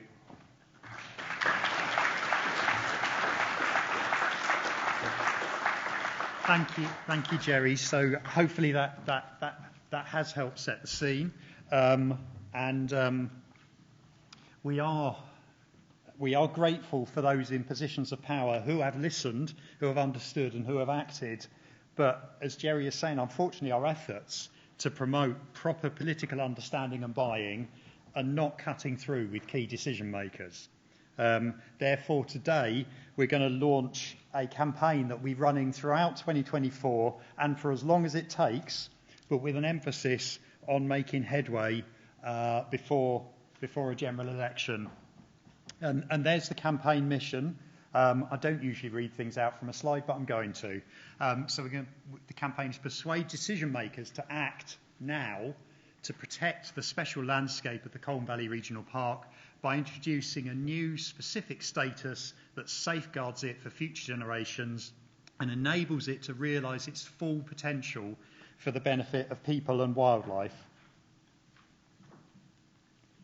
And we are recommending that a 5-point plan should be implemented to achieve this mission. 5 things need to happen, some of which we will implement, the Colne Valley Regional Park. Some of it will only be achievable if others act. It is a 5-point plan for everybody, not just for the Colne Valley Regional Park Trust. And the actions are not mutually exclusive. It isn't an either-or choice. All of those points can play a part in achieving the mission. And each point has sub-actions, which we will detail in the following slides. So the first point, influence local planning. The Colne Valley Regional Park Trust will participate in local plan making to ensure landscape level policies are included for the Colne Valley Regional Park and for rivers. We're going to need the active support of communities, and we will need the buy-in of local planning authorities to ensure success. So as Jerry has said, some local authorities and neighbourhood plans have understood the potential of the Colne Valley Regional Park and have created relevant policies. But as other local planning authorities continue the process of plan production, we're going to make the case for the inclusion of policies that can help local authorities satisfy National Planning Policy Framework paragraph 145 to plan positively to enhance Greenbelt's beneficial use. So main targets for the short term, Spelthorne Borough Council have submitted a plan with a Colne Valley Regional Park policy and a good, strong, solid Colne Valley Park policy. There are some minor tweaks needed to the plan, but in the main, we're supportive and want to do what we can to help Spelthorne Borough Council get this adopted and over the line. It is subject to refinement after the inspector's report, and we're waiting for the examination to resume on that. And, very hot off the press, we will continue engagement with Three Rivers District Council. In fact, a response to the latest part of their local plan was submitted last Friday. But we have to get these things acted on because this is important. This is important for people and wildlife. And we will engage with other authorities as they produce their plans. The second part of this plan is to restore the landscape. So the photographs show the one on the top right. They show some hidden, unattractive and litter-strewn path entrances which you find in the rural-urban fringe. Often, these lead to attractive landscapes, as in this case. There's a beautiful chalk stream, the River Misbourne, just less than 100 metres away from that. But why would you go down there if you didn't know? In some cases, the landscape decline is extreme. Unbelievably, the photo on the bottom path is a public right-of-way. And that was something that, this is Jerry reference to. I've been working here for nearly 20 years. And this is, a classic case of something that was walkable, enjoyable and doable when I started working here and now isn't. Obviously, it's not my fault, but we're doing what we can. There's poor quality landscape in some areas, and the A40 underpass there is one example. We've since worked with Highways England to restore that, but there is more to do on that site, and there are plenty more examples where we can really get our teeth into restoring the landscape.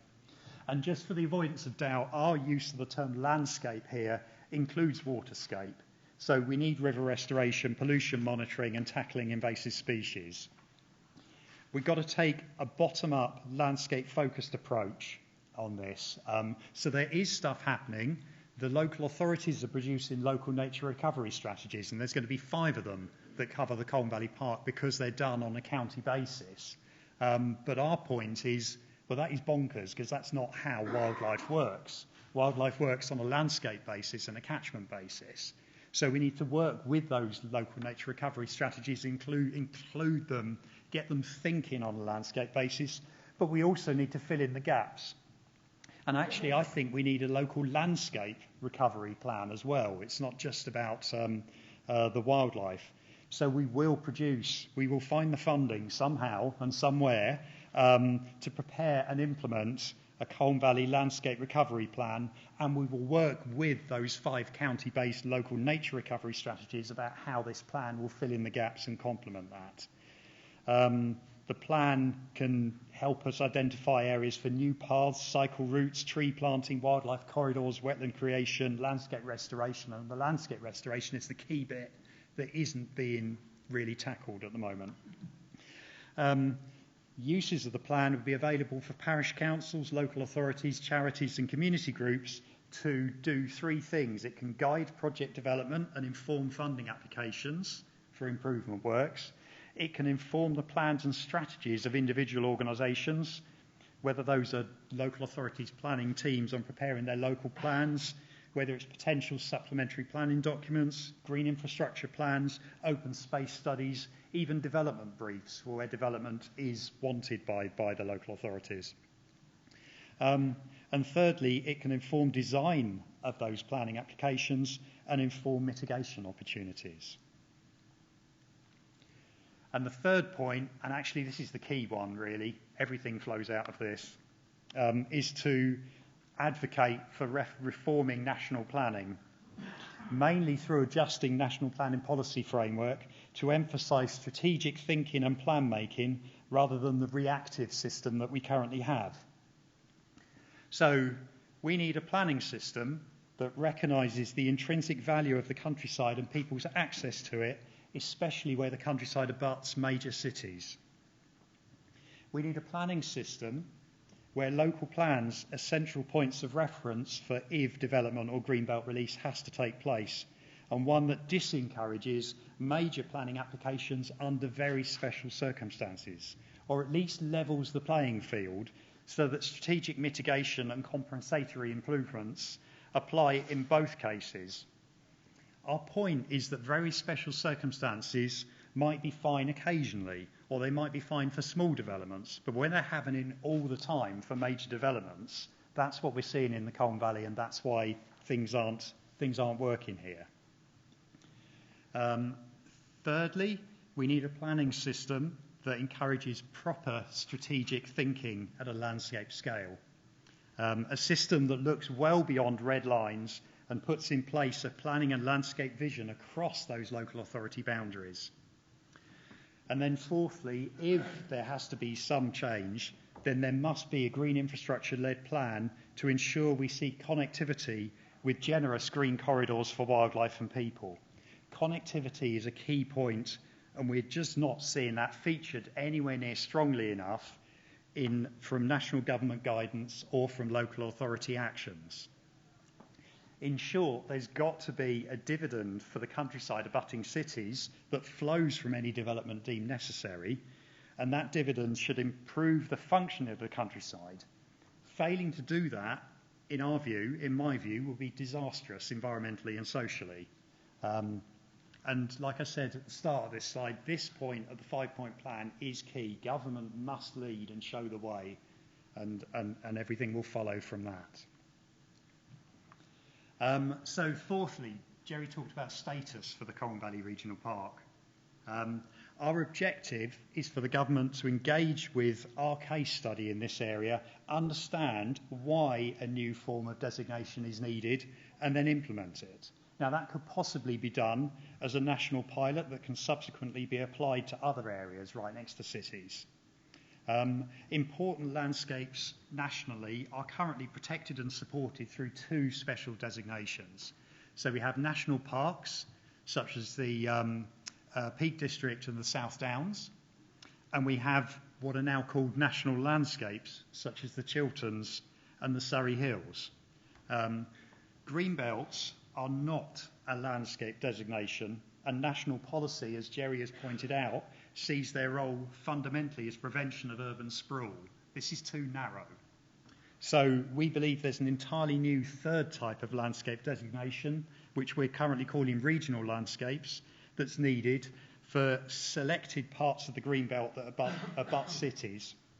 These rural urban fringe areas are unable to meet the natural beauty test for national landscape designations across their whole landscape, often due to the planning by dereliction and landscape decline that you've just heard about.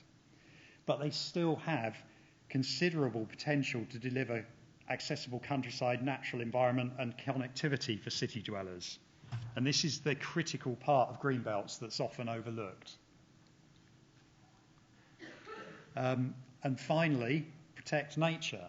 So the Colne Valley, you heard a lot from Tim this morning. This is following on from Tim's presentation. Colne Valley Regional Park has individual sites that are protected. It has part of one special protection area, has 13 sites of special scientific interest, 1 national nature reserve, 7 local nature reserves, more than 40 ancient woodlands, multiple county wildlife sites and county biodiversity opportunity areas. Most of these are in that wildlife corridor that Tim was talking about, of hundreds of kilometres of rivers, more than 70 lakes and associated wetland habitats on the valley floor. But there is no landscape scale protection for this important wetland. As you heard from Tim this morning, the lakes in the northern part of the park are of proven national significance for wildlife. In addition, the water bodies in the southern part of the park are of proven European significance for wildlife. So we need an evidence-led landscape scale designation that recognises that landscape context. For example, the Super Nature Reserve idea has been created in Somerset recently. So with appropriate protection and a resourcing plan for management and enhancement, this area on the edge of 5 counties could be really important nationally or internationally for wildlife, could be a refuge right on the doorstep of our capital city. And this will firmly establish the country as a world leader for wildlife-rich areas and green lungs for major cities in the 21st century.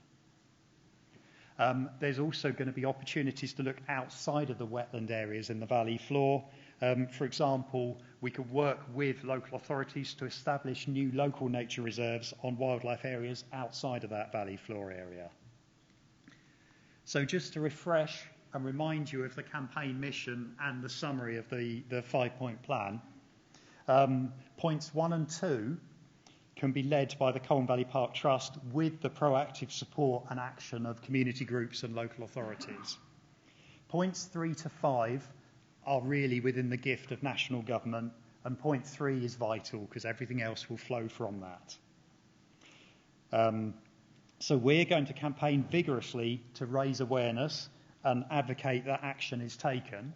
And a dimension of this Colne Valley Park campaign in 2024 is going to have to be to garner the financial resources to enable this campaign to function.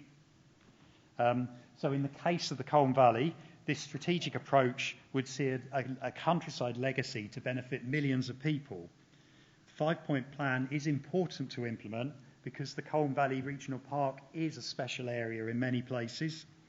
Despite accelerating decline of some other places over the last 10 to 15 years, it retains large areas of attractive landscape and has significant potential to deliver multiple benefits for people. So a lot of what you've just heard is relevant to other areas immediately adjacent to major cities. We are, through our remit, focusing on the regional park. But we must accept that unless we can get other supporters uniting behind a national focus, we may struggle to impact national policy. So why should decision makers focus here? We think the Colne Valley is a perfect case study to help understand what's going on and why policy change is needed. And it's ideal to pilot and trial solutions that can subsequently be rolled out. And the reason for that, there are 5 reasons for that. It's location. It's the inner green belt next to the capital city on the edge of 5 counties and right next to our international gateway as well, Heathrow Airport. It's the ideal place to test landscape scale working and joined up planning across local authority boundaries, and we offer access to countryside on the doorstep of the country's largest city. Secondly, the organisational structure exists to take solutions forward. There's a functioning Colne Valley Regional Park Trust supported by more than 80 organisations that have signed up in support of that. So the Colne Valley Regional Park was founded in the mid-60s thanks to the foresight and vision of local authorities at that time. The organisation has shown it can deliver so much positive stuff on, to be honest, minimal public funding. However, despite 6 decades of positive action, it's now a perfect example of what is going wrong with the Greenbelt where it adjoins large urban areas, which leads us on to the third reason for why here, intense pressure. Sandwiched between 2 of the biggest civil engineering projects in Europe, in High Speed 2 and proposed Heathrow expansion, plus the development frenzy that we've heard about, as referred to above, we are at the epicentre of what's going wrong. So we then got the important points of vision. There is a clear and long-standing vision and 6 objectives for multifunctional use of this green space that strongly conform with local authorities' duties under National Planning Policy Framework to enhance the Greenbelt. We can help local authorities and national government achieve that for the benefit of people. And that comes down to the potential. Public benefit is huge. 10 million people live within 15 kilometres of the Colne Valley Regional Park. The landscape is of proven national significance for wildlife, as you've heard, and it is of regional significance for recreation. So public benefit multiplied by significance equals huge potential. So in summary, and you've seen these maps before in previous presentations and they featured in Jerry's slides as well, the Colne Valley is amongst the most pressurised parts of the Greenbelt. The map on the left shows the Colne Valley Regional Park around 2018, which is pretty much the same as what it was in the 60s when it was formed, apart from the addition of a couple of motorways. But the map on the right, produced earlier this year, shows approved schemes and planned proposals. So if no tangible action is taken and no changes are made, then by default, local communities and city populations will be forced to suffer the effects of an uncoordinated development frenzy. But we can stop this happening for 2 reasons, the local reasons and national reasons. Firstly, locally, this part of the Greenbelt benefits from having an independent organisation acting as champion for the area. As I've talked about, the Colne Valley Regional Park Trust will campaign tirelessly on your behalf as long as our resources allow us to do so. And secondly, nationally, if there is the political will, then the Colne Valley can be at the forefront of developing national solutions that can be rolled out to other areas. So the Colne Valley, as you've heard, faces an existential threat, either that will get fixed or it won't. Either the Colne Valley Regional Park will have a future or it won't. We're at a crucial crossroads, and the coming months and years will dictate which path is taken. We've outlined our campaign mission today and the 5-point plan, and I close with a call for action. All of you here today actively support this campaign and the 5-point plan and talk about it and encourage others to get involved. And secondly, local MPs, national government and local government actively support the Colne Valley Regional Park on the first 2 points of the campaign and play your part in implementing that campaign. The future of the Colne Valley Park is in your hands, but time is running short. Thank you. There's contact details there. Thank you.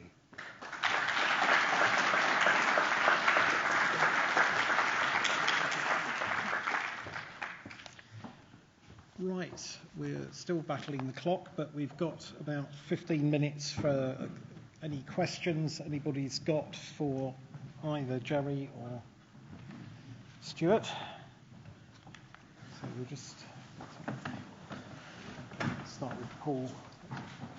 I was just wondering if I could ask Stuart particularly, and maybe Jerry, how can individuals help as well as organisations? I'm particularly, because I'm membership secretary of the Friends of the Colne Valley Park, so how can individuals in our area help this campaign? Okay, well, I think you've mentioned Friends of the Colne Valley Park. Even at a very, very basic level, if you join up and encourage your friends and family and neighbours to join up as members of the Friends of the Colne Valley Regional Park, that helps make a difference. But also, get involved in the conversation. Talk to your friends and neighbours about it. Get involved on Facebook and Twitter and social media and keep your eye on the website. Write to your MPs, speak to your local ward councillors from the local authorities. We're going to be producing answers to that question. How can individuals get involved? How can community groups get involved? What can local authorities do? What can government do? We're going to be issuing information on that and placing it on the website. You can see there's a website link that is live at the moment, hopefully, or will be soon this afternoon, with some very minimal information about where we are with this campaign, but there will be much more detail added to that over the coming weeks.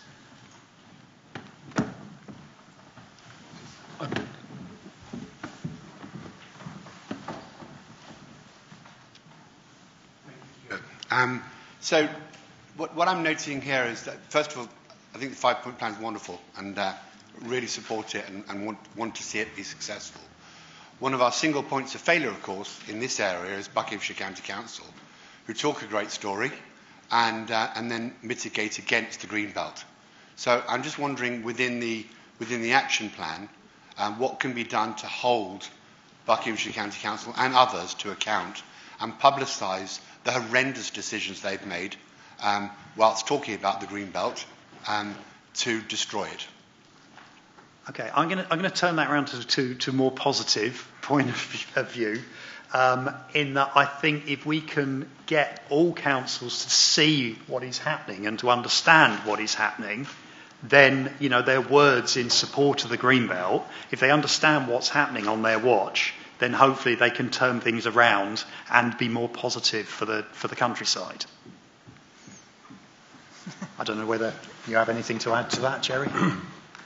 Yeah, I think one of the problems, if we're talking about planning applications at the moment, is that they tend to get looked at with what I would say are the individual pillars of the environmental analysis. They look at transport stuff, they look at noise pollution, they look at ecology, and they don't tend to join it up and have a strategic view about what should be going on. And I mean, my own approach is, does go back to this connectivity thing, that you've got to look beyond the site and you've got to say, how do we get this countryside to function? Because if it is going to go to development, and that's not our gift, that's the local authorities, they've got to think big, and that's what really, really disappoints me about their approach on developments. And so I think it's encouraging strategic thinking, not just the individual aspects of an application, and that is something that the motorway service area for me encapsulates everything that's wrong, and that is not a decision yet. It's the council wants to approve it, but it's with the Secretary of State, so it's maybe past the deadline, but they haven't made a decision. Any pressure is so useful. Sorry, somebody I think is. Is that the West High one you're talking about? I beg pardon? Is that the West High motorway service station? No. I'm talking about the Ivor, or they call it the Colne Valley. The one up the, I think they call it the Chalfont one, has been refused. Although personally, I think the writing is on the wall that the powers that be will say there is a motorway service area needed somewhere. So there should be, I would say, a joint inquiry held about what the best site is, because it's people who've got their blinkers on at the moment, and I perhaps take a different view from some in the Colne Valley organisation, that I think we need to recognise that that strategic decision is going to be made by somebody. There's going to be a motorway service area. So let's not just let it happen, because where we are now in Uxbridge, you've got Black Park and places over there. There's countryside that links here and those wonderful gems further afield. So we should have a vision, and there is a vision in the 2019 strategy, and that uses, there's an agricultural accommodation bridge that goes over the motorway. These are very rare. You've got two busy main roads either side. How are people going to get walking or cycling between the urban area out to places like Black Park? And then nobody's thinking about that, and I think it's appalling.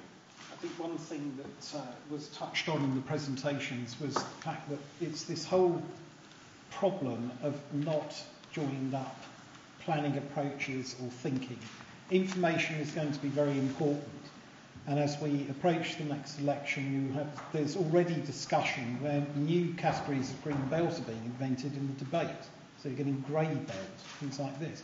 There is only the green belt, and the fact is, when you see the work that was done here with that awful map from 2023 that's been updated, and the original map of 2018, it's shocking. I mean, you would think you were looking at a map that was 10 years difference, but in fact, it's 2018, 2023, which is precisely why we're at this crossroads. So it's to discuss it and get it discussed far more widely amongst people that you know, because people just don't realise, and experience tells us that by the time they do wake up, it's too late and it's gone. Any further questions? Yes. Hi everybody, my name is Michelle Gibson and I'm one of the councillors, the borough councillors in Spelthorne Borough Council. My particular interest is the triple SI location, Staines Moor. I don't know if any of you know it. That is where the Colne actually goes into the Thames. I have seen in recent months, years, a decline in that particular area because of the lack of respect by general public. That's something we need to deal with. I've got two questions. My first question is we're awaiting some changes to the MPPF that apparently are going to happen this week, next month, next year, I don't know. I'm wondering, did you have any influence in the expected changes that are coming out in the National Planning Policy Framework? And my next question is there any way we could possibly campaign? I know you said that there is a development frenzy. I am in the middle of that development frenzy in Staines, as you can well imagine, in Spelthorne. And I have noticed that many people are coming from places like Hounslow, etc., leaving those places because there aren't any green spaces anymore to places where I live in Staines.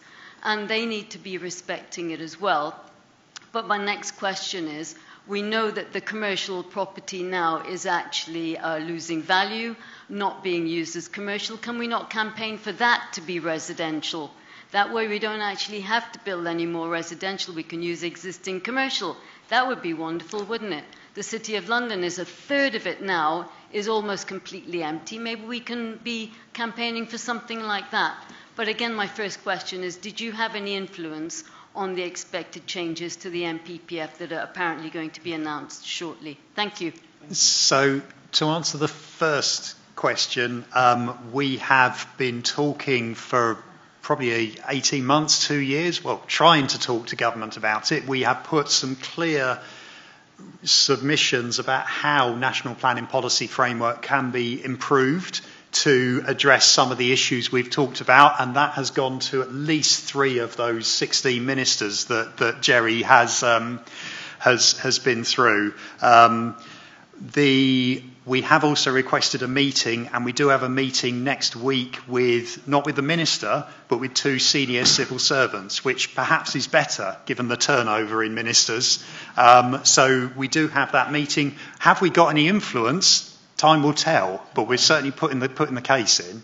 Yeah, just one thing to add really is that the news on the street is that there is going to be a new NPPF released before Christmas, and this week has been talked about.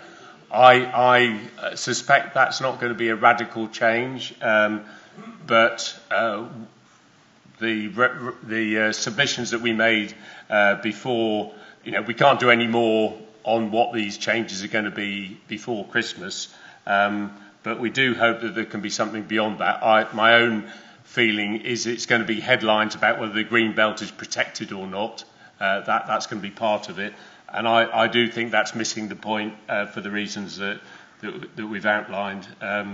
So we are hopeful we can influence the next stage of change, but I doubt whether, unless they've really listened and come to stuff, then I don't think that the change that will come in the next week or two, we can't do anything about that. And just briefly, the second question, in answer to that, it is not in the Colne Valley Regional Park's remit where development goes or what happens there. Our remit is about the countryside and the 6 objectives of the park. And our focus, and what you've heard from Jerry and I today, is that where those people who are in charge of making those decisions, where they make decisions to develop stuff or propose stuff, they need to do an awful lot better for the countryside and that strategic thinking and that thinking outside of the red line for that development. But development is not our remit. We're not anti-development, but we are fiercely pro-countryside. We've got time for one last question. Sorry, just very quickly, one small comment in that case. Maybe it might be an idea to highlight the fact that a local plan, what they call the local plan, should really be called the development plan, and highlight that, because local plans at the minute, from where I see them, are just a way to do development. And I think if we actually highlight that, then maybe they'll see that they need to incorporate more blue and green infrastructure into a local plan. Thank you. Tim, just...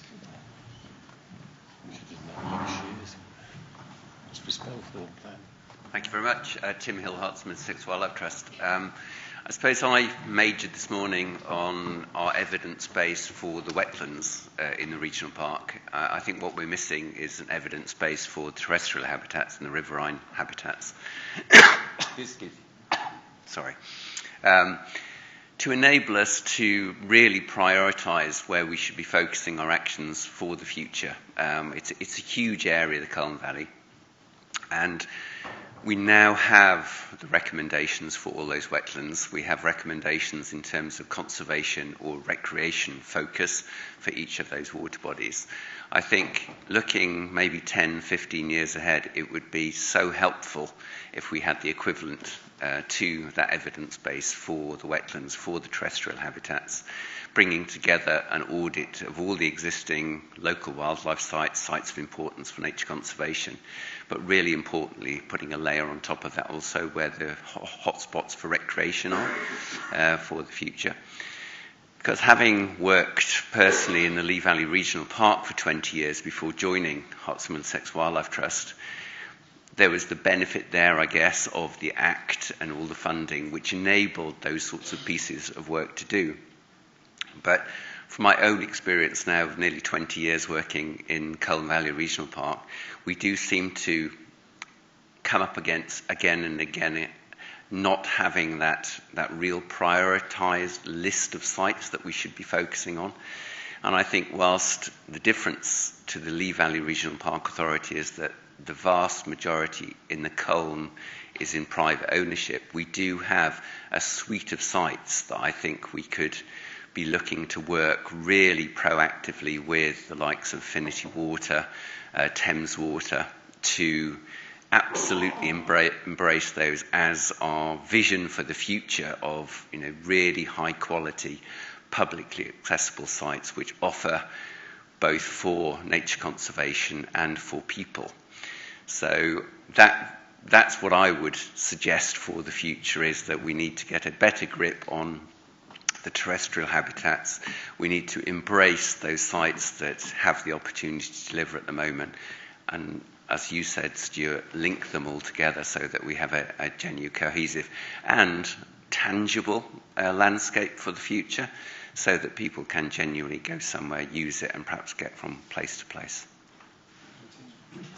Right, well, we've run out of time. There will be plenty of other opportunities to discuss this, of course, and certainly over lunch. I'd just like to thank all our speakers again for their time, and thank you all for listening and contributing. And of course, thanks again to Brunel for letting us use this facility.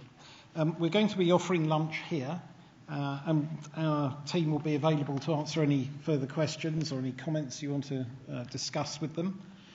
We've set up a series of tables where our teams will be available to chat to you, and some of you will have seen these large sort of banners on each table. They're based on the Colne Valley Regional Park's 6 objectives. So you can pick an objective and come and say hello or have a chat about it. Or please say hello to Tony Booker and have a look at his stall over there, because he's showcasing this new project that's fighting against sort of aquatic pollution. It's quite an amazing bit of work that's going on there. At 1:15 or thereabouts, we have 2 options to explore. Our Rivers team will be leading us down to the River Pin, which, as John Randall mentioned earlier, flows through the campus here, and explaining some river fly monitoring techniques. And if you want to take part in that, you should gather at the registration desk where you picked up your badges. Alternatively, London Wildlife Trust and London Borough of Hillingdon are leading a walk to the neighbouring Uxbridge Grove, where the team have been developing the nature reserve into a site of increasing value for wildlife. And for that one, you should gather by the biodiversity table for this walk. So that completes the formal part of the proceedings. And so thank you all for coming and for participating in this year's Colne Valley Regional Forum. And we hope to be working together very closely in 2024 and facing up to some of these pretty tough challenges. Thank you very much.